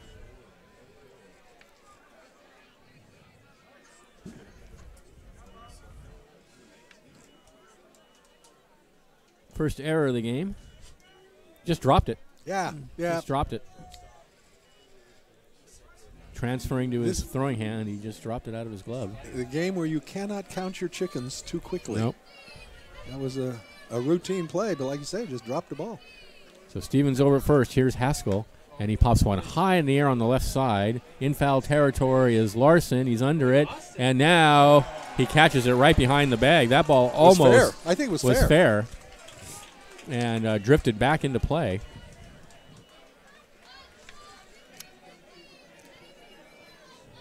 So 2 away. Stevens still over at first.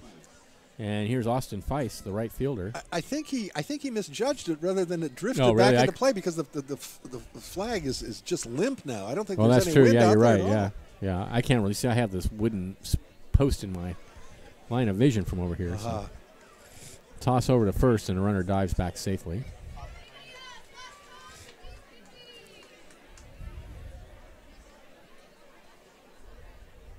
Here's the pitch. Runner goes. This pitch is swung on a miss, and the throw is into center field.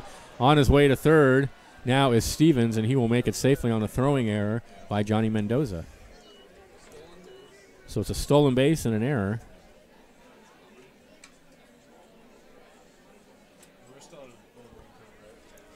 And that puts the go-ahead run over at third with 2 outs.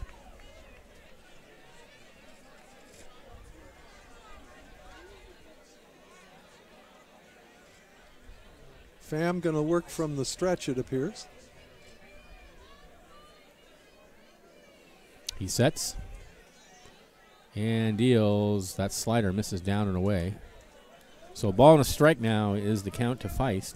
The night starter pitched from the windup with runners on. Yeah, I believe base. He did. That's right, yeah. Here's the pitch. Fastball swung on a miss. Good high fastball. So a ball and 2 strikes now. The count to Feist. He has struck out and walked so far tonight.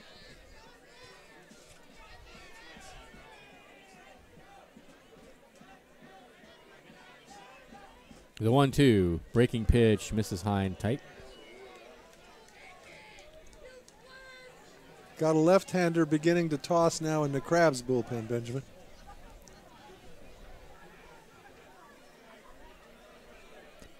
2-2 pitch in the dirt.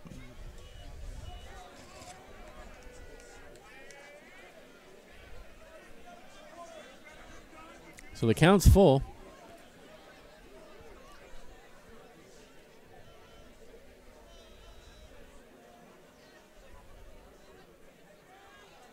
And the pitch.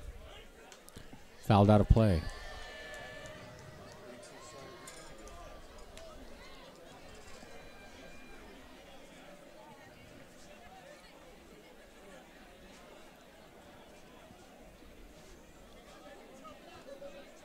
Three and 2 the count. Stevens over at third. 2 outs. Here's the pitch. Right down the middle, called strike 3. That'll end the inning. No runs. There were no hits. There were 2 errors and a runner left. And at the end of 5.5, we're still tied at 2. This is Crabs Baseball, 1480 KGOE.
Got a great ball game tonight, and we certainly hope you'll be joining us tomorrow night as these same 2 teams tangle at 7 o'clock.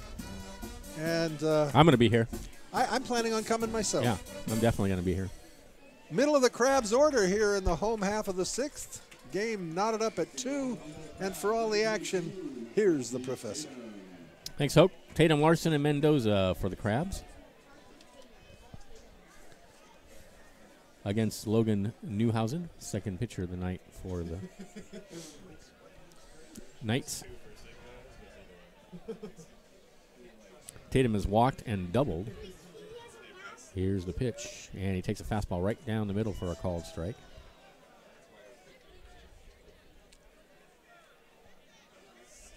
Two runs, 4 hits, no errors for the Knights. 2 runs, 3 hits, 2 errors for the Crabs. Here's the 0-1 pitch. Misses way outside. A ball and a strike now is the count to McCarthy Tatum. Chase Larson on deck. 3 of the 4 runs tallied this evening have come by way of the long ball. The other one by result of a wild pitch. And there's a breaking pitch. Hammer down left field line and into the corner. That's going to go into the bullpen. On his way to second is Tatum. And he will be in there with a stand-up double. That's his second double of the evening.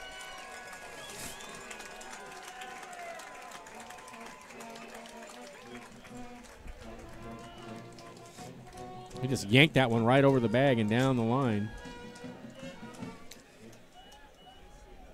Went all the way into the corner. So here's Chase Larson. Walked in his first appearance, and then he struck out in his last at-bat. You recall Tatum led off the 4th inning with a double and was stranded there. That's right. Never even made it to third base. No, he didn't. So what you want here from Chase Larson is, Just at the very advancement, least, yeah. A productive out, a ground ball to the right side. At least get him to third. Get that runner over to third. Was unable to do it last time. Let's see how he does here. Tatum takes his lead. Newhausen looks out there, and now he deals, and it's in on the hands and fouled out of play. Left-hander warming in the Corvallis bullpen, and now the ball gets away. No one's noticed yet. Now the first baseman over to get it.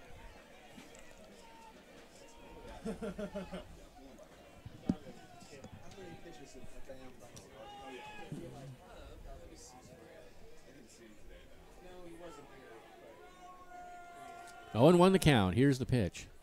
And he hits that one into right field. That's going to be played on the line, and that will not advance the runner. So Larson lines out to right for the first out of the inning. And here's Johnny Mendoza, the catcher. Mendoza is 0 for 1, struck out and walked. Tatum's still out at second. My headphones are shorting out.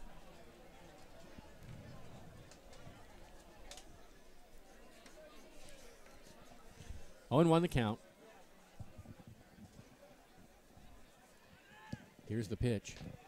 And there's a fastball that rides high. In fact, I think my headphones are gone entirely. I don't know what's going on. I'm only hearing him through one earphone. Oh, has it? Okay. 1-0 the count. That's better. We have some old technology up here in the booth. The 1-0 pitch is fouled up against the screen. 1-1.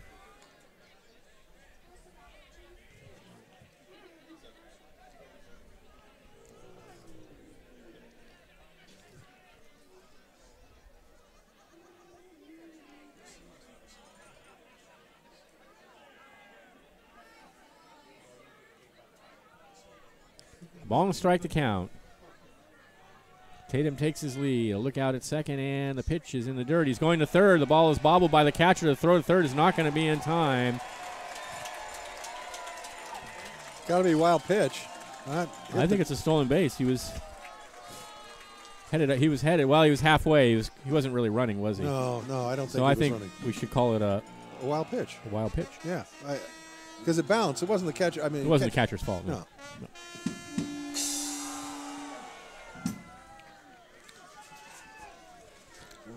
So Tatum over at third now. 2-1 the count. Infield in at the corners, but the middle infielders are deep. So a ground ball to the middle infield will bring the Crabs a go-ahead run. Here's the pitch. Lined into center field. That will give the Crabs the lead. The ball is out of there. They're going to hold the runner at third. I'm a little bit surprised. Usually the Crabs are more aggressive. I don't know if he would have made it, but. It was a good throw from the center fielder, Anderson.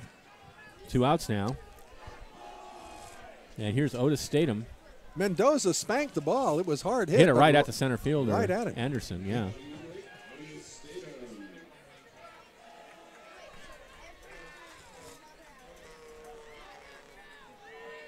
All right, so Tatum's still over at third now with 2 outs. Otis Statham has struck out looking and struck out swinging. Yeah, he had a lot of trouble with Cunningham. This is his first look at Newhausen. Last 2 batters have hit the ball. Last 3 batters have hit the ball hard against Newhausen. There's a breaking pitch that misses down and away. 1-0 the count.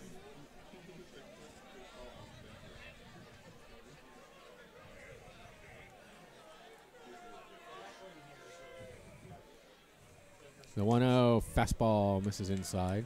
2-0.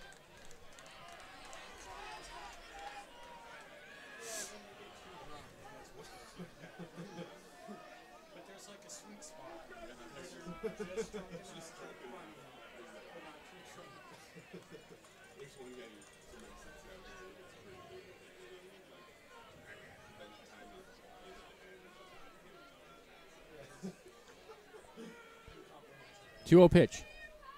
Down low and inside. 3-0.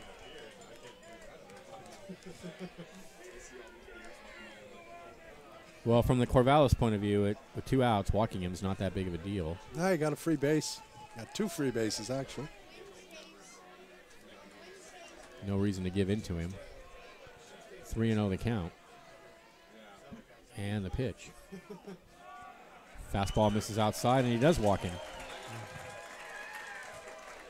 However, as Richard Pryor taught us, free basing is not a good idea. That's a grim joke. It's pretty grim. And now the coach coming out to the mound. I don't know if that's going to be it for Newhausen, or there is a pitcher warming in the bullpen.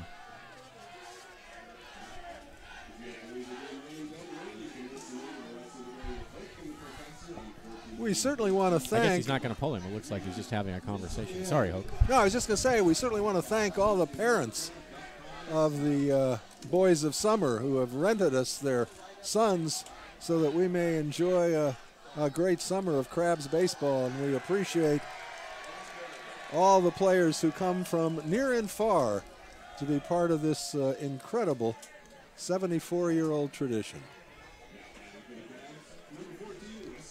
All right, runners at the corners, 2 down. Here's Wesley Gone Gibson, the shortstop. He has singled and flied to center. The go-ahead run over at third, but there are 2 outs. We're in the bottom of the 6th.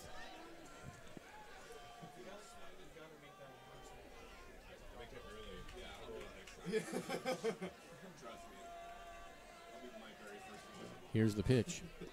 Fastball, ooh, just missed inside, I guess. 1-0.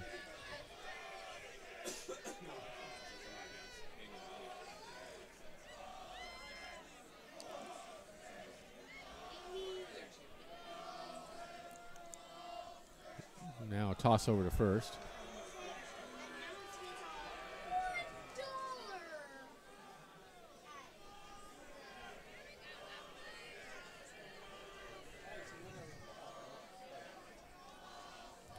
Want to know the count. Runners take their lead. Here's the pitch. This is inside. It's 2-0.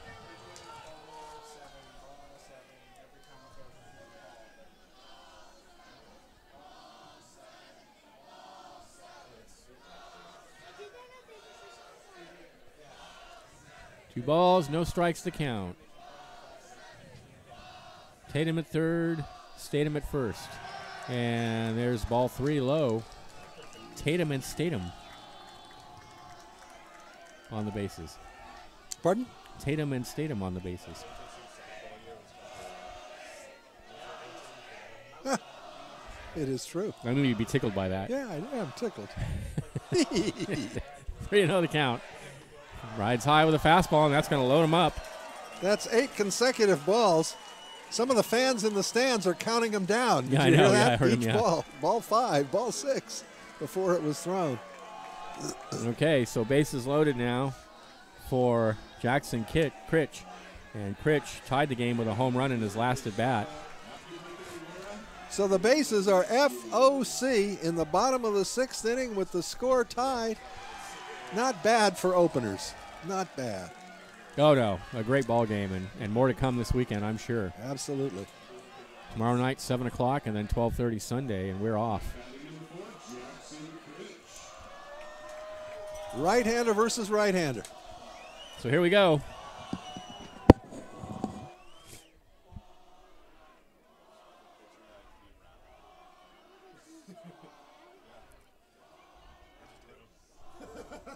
Newhausen looks in for the sign. He's at the belt.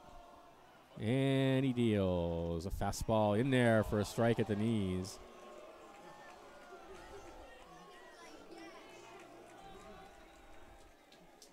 Oh, and 1.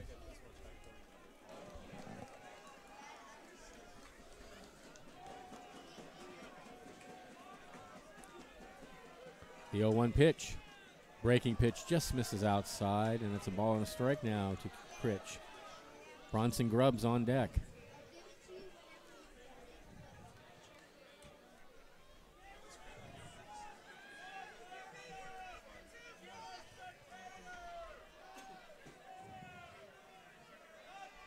And now Newhausen steps off.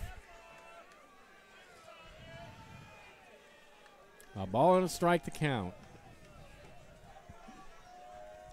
He deals a fastball on the outside corner for a called strike 2.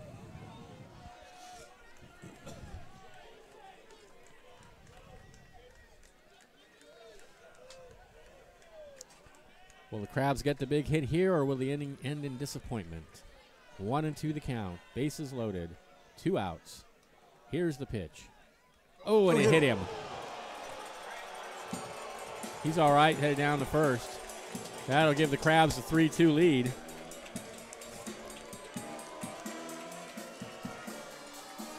Well, you might say that that Jackson Critch came up with 2 big hits in the ball game. Right. One went over the wall, and that one hit him around the midsection. But he's okay. He's fine, and the Crabs get a run. Crabs have now had 2 runs as a result of a wild pitch and a hit batter. Yep. And that's going to be it for Newhausen.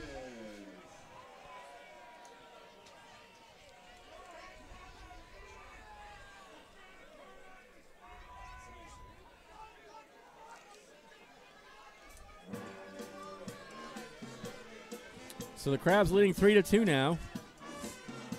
They still have the bases loaded. Number 6 is coming in. Let's see who that is. No, I don't have that on our. We don't have a 6, huh? Aaron Shoup, S-H-O-U-P, from St. Martin's. Aaron, is it? Aaron, A-A-R-O-N.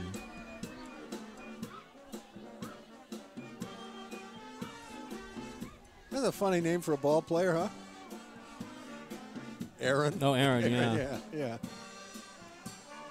Number 6, okay.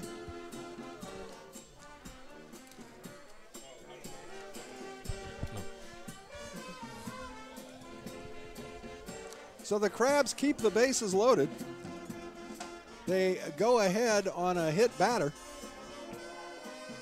The numbers are pretty even, each team with 4 base knocks. The Crabs have committed a couple of errors. Fortunately, they did not cost them, right? They did not cost them, those errors. No. Crabs with 3 runs and the Knights with 2. And a chance to break the game open. Bronson Grubbs will be the hitter with 2 outs, but the bases are still loaded. Grubbs, a right-handed hitter, facing the southpaw slants of Aaron Shoup.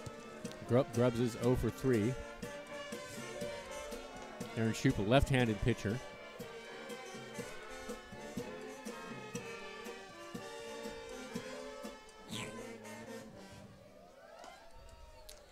All right. Here we go.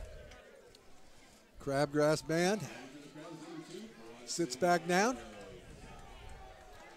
And here is Bronson Grubbs.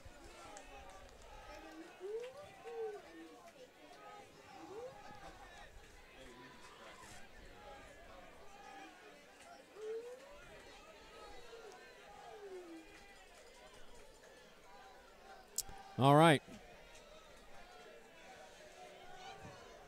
Shoup sets and deals. Line in left center field. That's going to drop. 1 run is in. Here comes run number 2. The throw in will not be in time, and it's 4-2, 5-2 in favor of the Crabs. Didn't hit it hard, just hard enough to get it over shortstop and in the center field.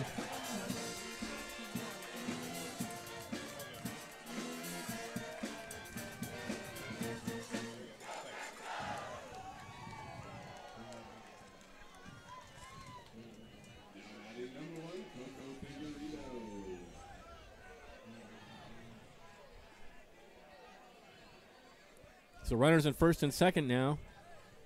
The Crabs up 5-2 here in the bottom of the 6th. Coco Figueredo will be the hitter. He's 0 for 2 with a walk and a run scored.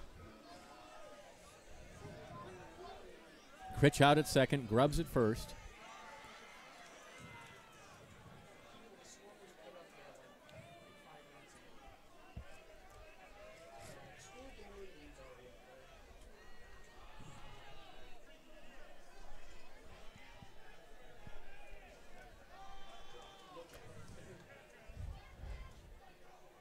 And the pitch. Line in the center field. That's going to drop. Another run comes in. On his way to third now is Grubbs. The throw to third is not in time. And on the throw, Figueredo goes to second. It's 6-2 in favor of the Crabs.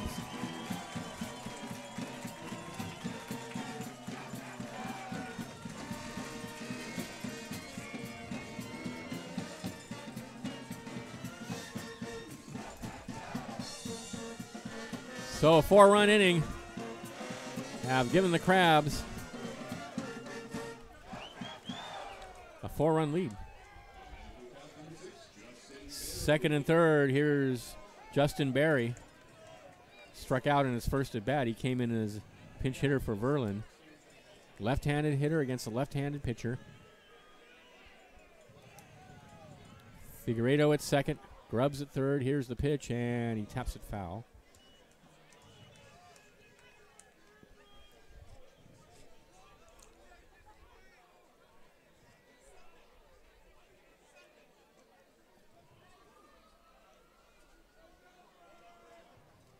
Oh, and 1 the count.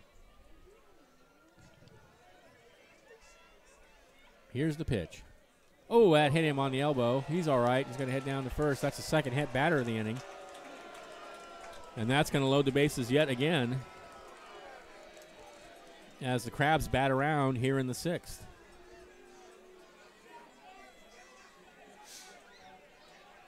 So McCarthy Tatum started things off. with his second double of the evening. He came around to score the first of 4 runs tallied by the Crabs, and as Benjamin said, the bases are again full of crustaceans. Chance for more. You know, he's already had 2 big hits tonight.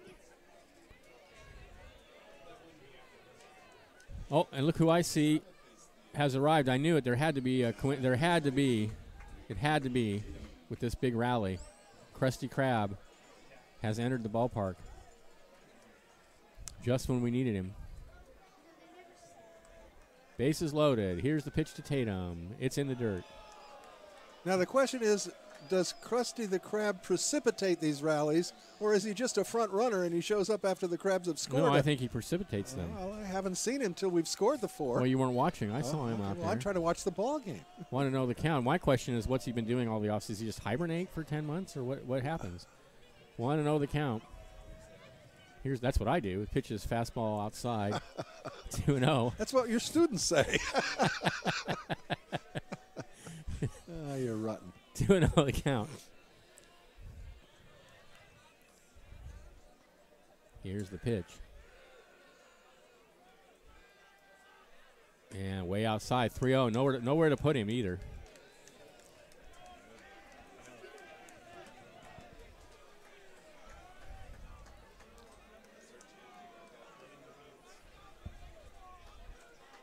Three and 0 the count. Here's the pitch. There's a strike. 3-1. Obviously, Tatum taking that one all the way. 2 outs. Bases are loaded. Crabs have scored 4 and lead 6-2. Next pitch is hit high in the air to right field. Right fielder Feist is under it and has it for out number 3. But the Crabs get 4 runs on 3 hits. There were no errors and 3 left. And at the end of 6, they lead 6-2. This is exciting Crabs baseball, 1480 KGOE.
Zach Wallace, left-hander, returning for his second season with the Humboldt Crabs, and now coming in relief of Alex Pham. Pham leads the ball game with a 6-2 lead, so if Wallace and any other Crab relievers can hold this lead, Alex Pham will be credited with the victory. Pham made one mistake in the ball game, and that was a second inning home run to James Anderson that put the Knights up 2-1, but the Crabs tied it in the 5th inning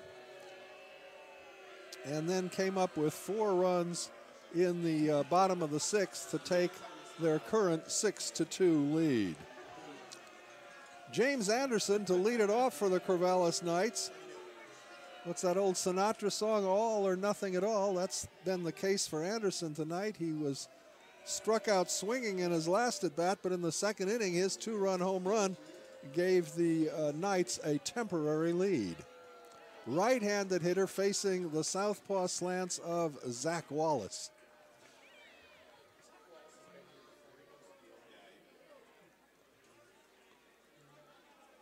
Wallace comes to the plate, and the first pitch is a fastball strike at the belt, 0-1.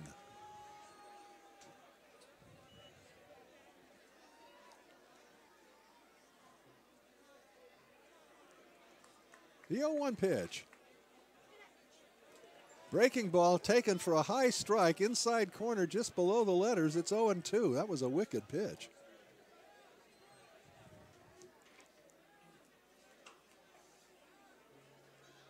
The 0-2 tries to get him to go for a pitch wide, but Anderson's not biting, so the count 1-2. Anderson will be followed by Alec Cook and Austin Gerding. The 1-2 pitch. Breaking ball got him swinging. Oh, nice pitch.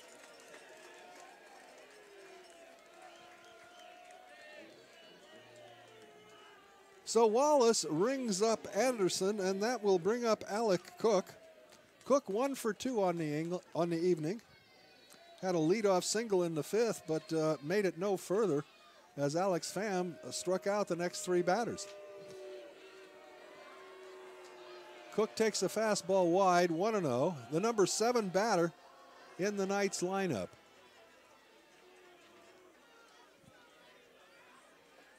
Wallace is 1-0, right down the heart of the plate, and the count even at 1. Pleasant night for baseball. All the sweaters and jackets are out, but it's not freezing by any means. Fastball on the outside corner, and Wallace ahead now on the count, a ball and 2 strikes. We're going to keep it here at the end of this half inning so we can enjoy the Crabgrass Band and the staff doing our favorite song, number 1 with a bullet swing and a miss. So Cook goes down on strikes. Wallace has come in and fanned the first 2 batters he's faced, and that'll bring up Austin Gerding. So between after the top of the 7th inning, the Crabgrass Band and the staff, the ballpark staff, gets together and leads the crowd in a rousing rendition of Take Me Out to the Ball Game. Lefty versus lefty. The pitch is taken for a called strike 1. Gerding grounded out, first base to pitcher, and then he struck out in his last at bat. Wallace's 0-1 pitch. Breaking ball is wide, and the count even at 1.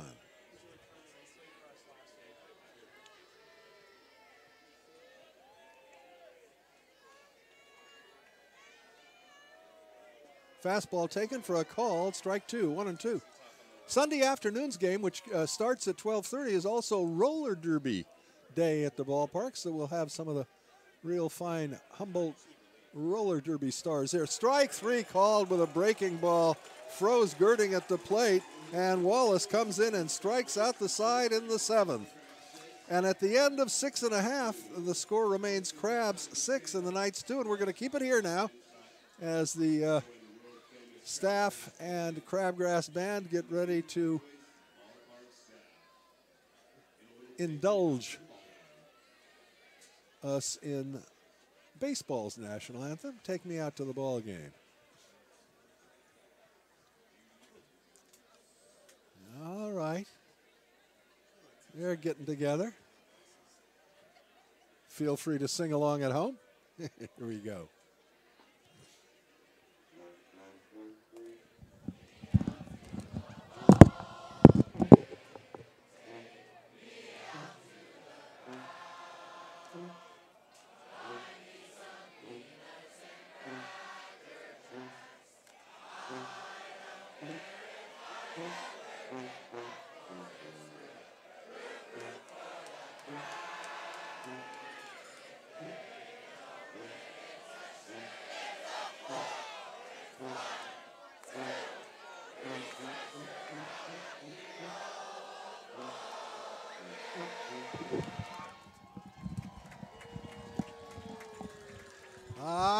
June is busting out all over.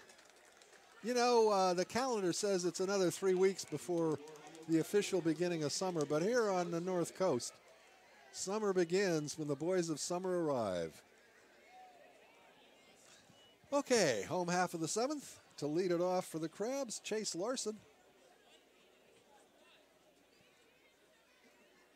And the first pitch to Chase is a fastball for a called strike 1. Larson 0 for 2 officially. He's also drawn a walk. Hit a soft liner to right field in his last at bat. Aaron Shoup comes to the plate, and Larson grounds it to the second baseman. Backhands it, throws to first in time. Nice play by Alec Cook to retire Larson. 1 down in the Crabs' 7th inning. That'll bring up Johnny Mendoza. Mendoza, the Crabs catcher. 0 for 2 this evening. Mendoza also has drawn a free pass.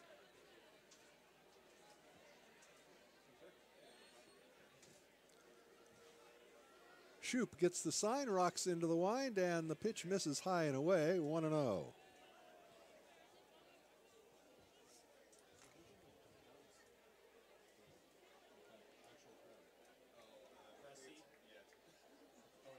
The 1-0 pitch. Over but low. 2 balls and no strikes now to Mendoza.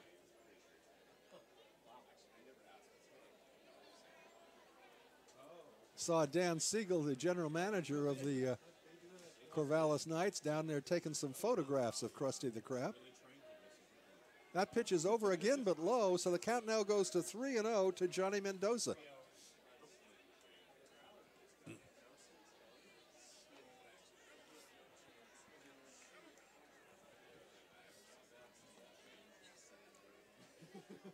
The 3-0 pitch. Ball 4, a little bit low. Mendoza trots down to first base. I thought that was a fairly close pitch, but Mendoza, he didn't have any doubts. He hustled down to first base. That's the kind, if the umpire calls you out, it's really tough, and particularly if you're a catcher.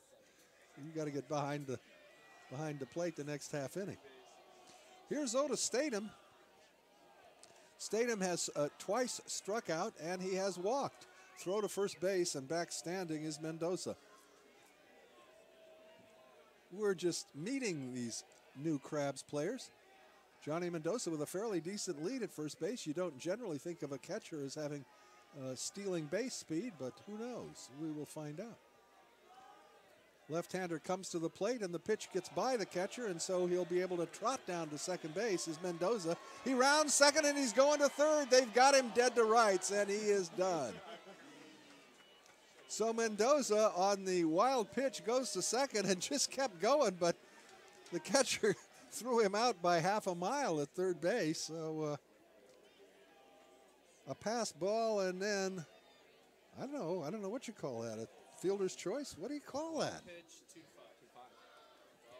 2-5. Yeah, it's 2-5, but what do you call it? It's not a... Call him, throw out. You call him out. Okay, we'll call him out. Okay, that's fair enough. Statham takes a pitch for a strike, 1-1. We're working on the difference between a hit and an out. I'm going to learn that this season. I promise you.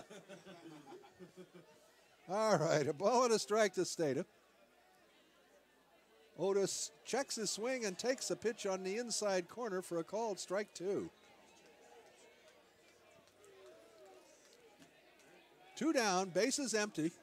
Crabs batting in the home half of the 7th, leading 6-2. The 1-2 pitch. High with a fastball, 2-2. Pitcher walked off like he thought he had strike 3, but it seemed to be pretty high to me. Count even at 2.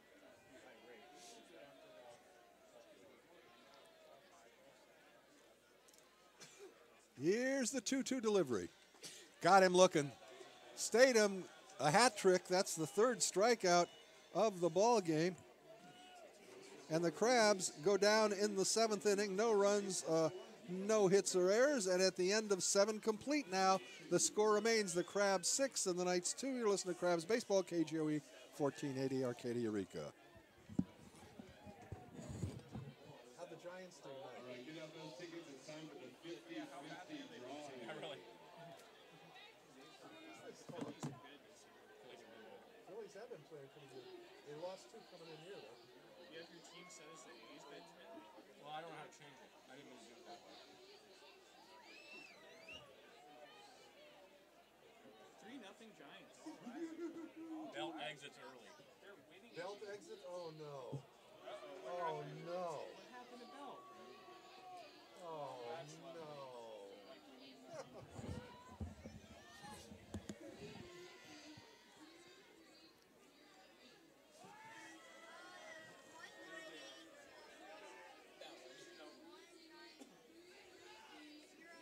They don't say say what happened.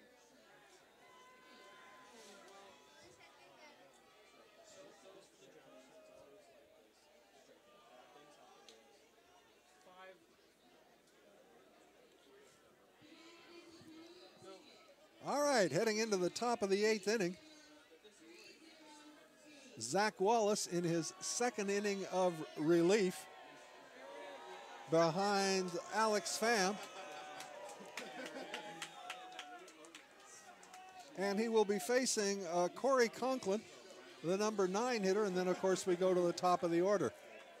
Conklin is grounded out second to first and struck out, getting his first look at the left-hander Zach Wallace. Lefty versus lefty, the first pitch, and Conklin shows bunt and lets it go by, and it's a called strike one.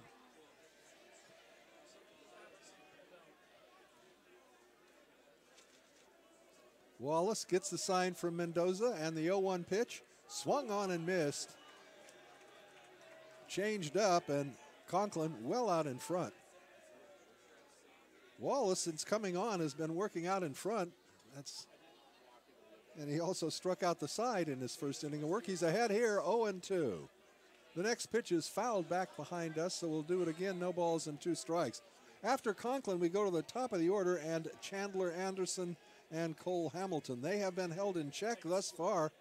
Only 1 hit in 6 at-bats between the 2 of them. That was the leadoff single to start the ball game off. The next pitch inside with a fastball, 1-2.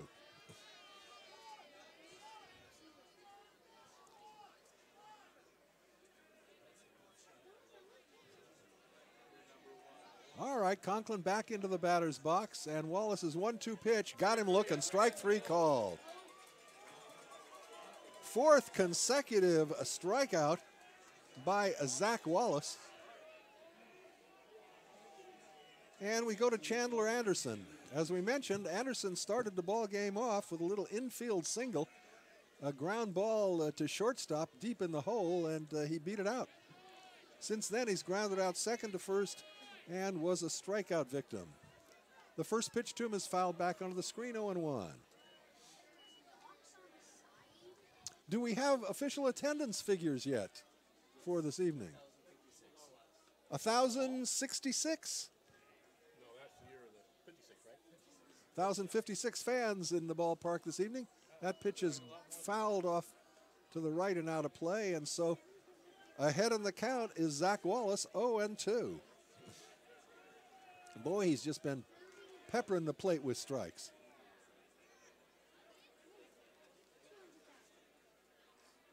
The 0-2 delivery. Got him swinging. 5 in a row.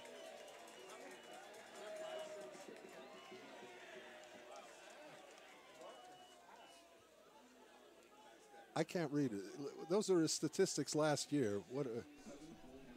He appeared in 12 games. He had a record of 1-1 with 2 saves, an ERA of 2.22. How many strikeouts in how many innings? He had 32 strikeouts Swing and a miss.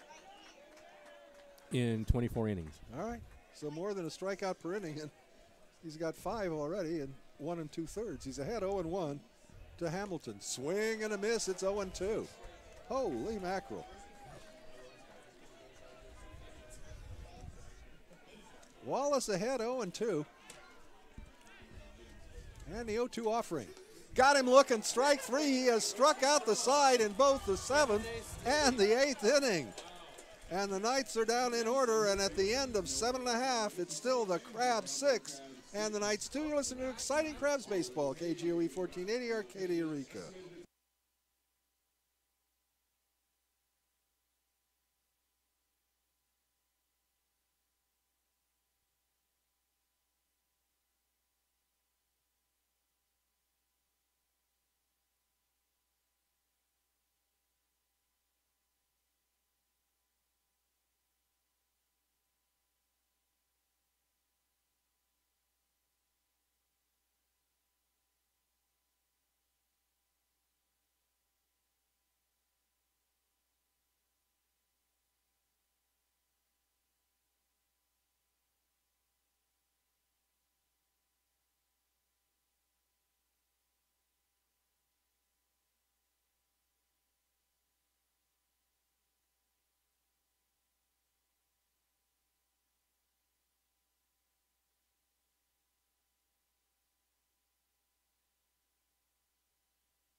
All right.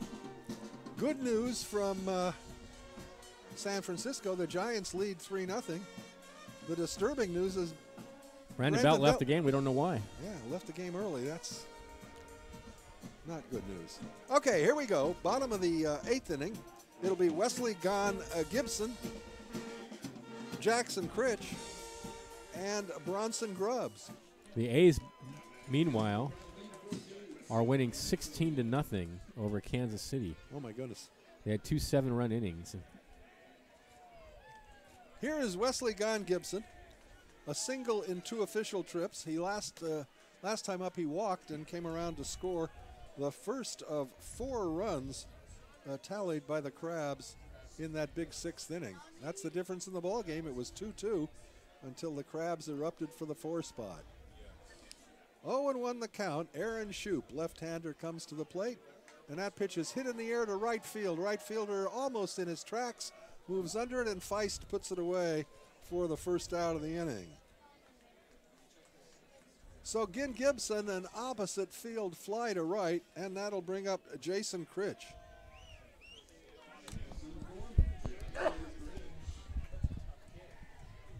Critch has struck out, homered, and was hit by a pitch with the bases loaded. So he's had 2 RBIs, one as a shot over the left field wall and the other getting hit by a pitch. That pitch is fouled back out of play, strike 1. Nobody working in the Crabs bullpen. Zach Wallace, all he's done is strike out the 6 batters he's faced since coming on in the 7th inning. 0-1 to Critch. Takes the fastball away. Jackson comes from the Bay Area. And when he got here a couple of days ago, he said, geez, kind of cold and foggy up here. Swing and a miss, 1-2. Come on, you're from the Bay Area. It's not like, he's coming here from San Diego complaining about the weather. Now that's, more understandable, but gee.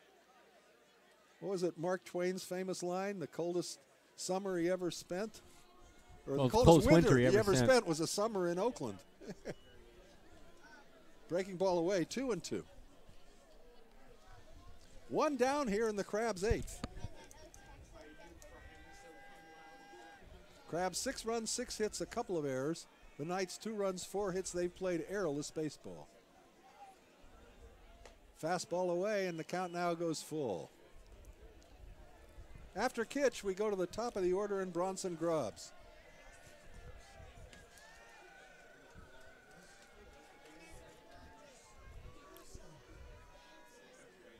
The 3-2. Lined into center field. Drilled. Center fielder going back, reaches up and makes the catch on the warning track. Nice running catch in center by Chandler Anderson to deprive Kitch of his 2nd extra base hit of the evening. 2 down for the Crabs now, and we go to Bronson Grubbs. Grubbs 1 for 4, but it was a big one. A base hit in his last at bat. Is that correct? Yes. That's correct. And did he get an RBI for that? Yes, he did. Okay. Absolutely. I think he got 2 for that. 2, all right. The pitch to Grubbs. Bronson lashes it into left field. The left fielder goes back, and he makes the catch. Hard hit, but right at the left fielder girding for the 3rd out. So the Crabs go down in order. 1 fly ball for each of the outfielders. And at the end of 8 complete, the score remains 6-2 Crabs. You're listening to Crabs Baseball, KJOE 1480 Arcadia, Eureka.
Chad Stevens. Chad Stevens leading it off for the Knights in the top of the 9th inning.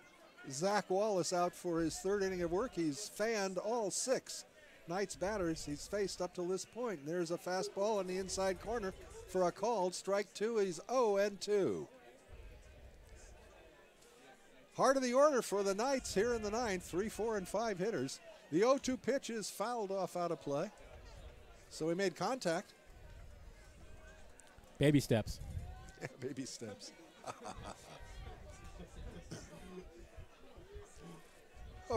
0-2 to Stevens. And he fouls that one off to the right. He jammed on that pitch, so we'll do it again, 0-2. Stevens will be followed by the cleanup hitter, Cameron Haskell, and then Austin Feist.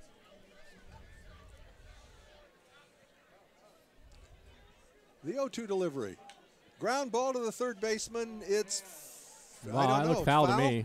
Yeah, it's foul. Okay. Don Hofacker over there Didn't show me anything. Didn't do anything, yeah. All right. We'll do it again, 0-2. Well, I think the thing is, around this time of night, Don falls asleep out there. And so it's worse he may when not have been. It's worse when he's behind the plate Yeah, and does that. Yeah, so he may not have caught that. Here's the 0-2. High with a fastball, 1-2.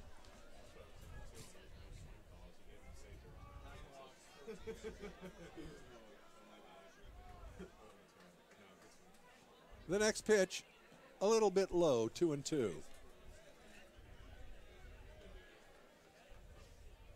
We're hearing shadows of conversation about Zach Wallace, but I don't know exactly what's being said. There's a curveball. It's lined on one hop to the third baseman, knocks it down and can't make a play. That'll be a base hit. Hard shot off the glove of Chase Larson. So a leadoff single for Chad Stevens. The Knights try and fight their way back into this one, and that'll bring up the cleanup hitter, Cameron Haskell. Haskell 1 for 3 on the evening, left-handed hitter facing the southpaw slants of Zach Wallace. Wallace comes to the plate with a fastball that's high, 1-0.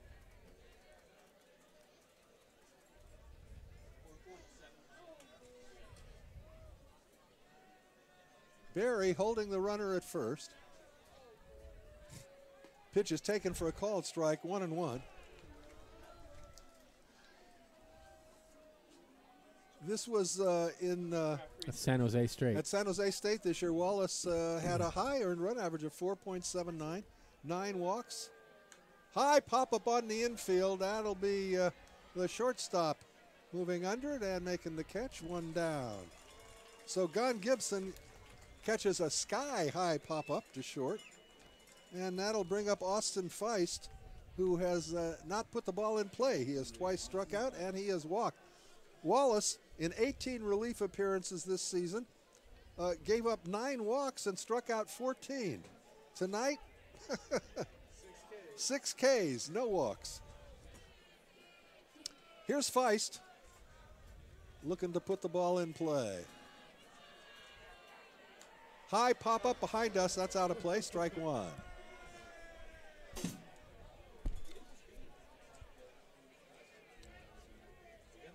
So the Gals of Roller Derby will be with us Sunday afternoon.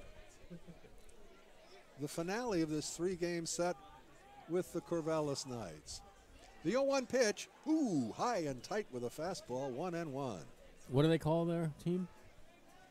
Bombers? Are they the Bombers? I don't know what they're called. Here's the 1-1. In the dirt, 2 balls and a strike. What's Well, the Roller team?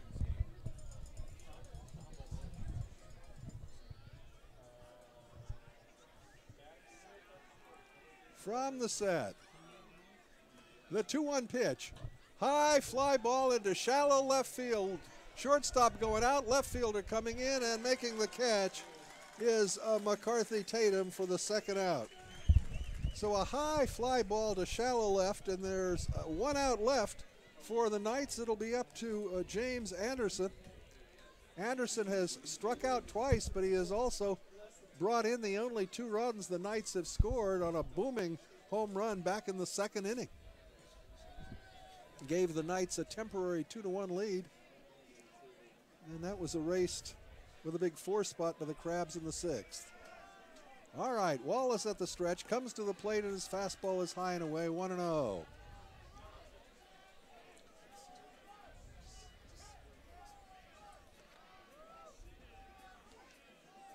Wallace at the belt. The pitch taken for a called strike, 1-1.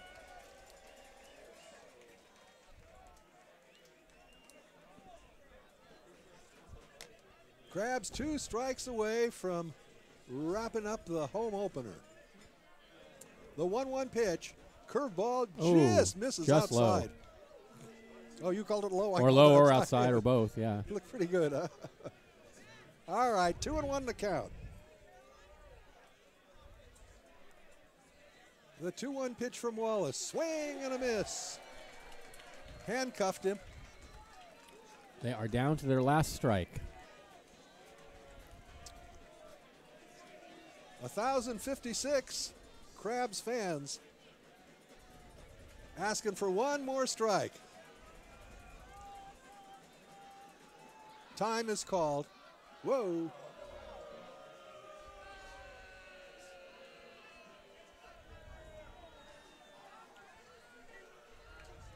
Wallace ready to come to the plate with that pitch.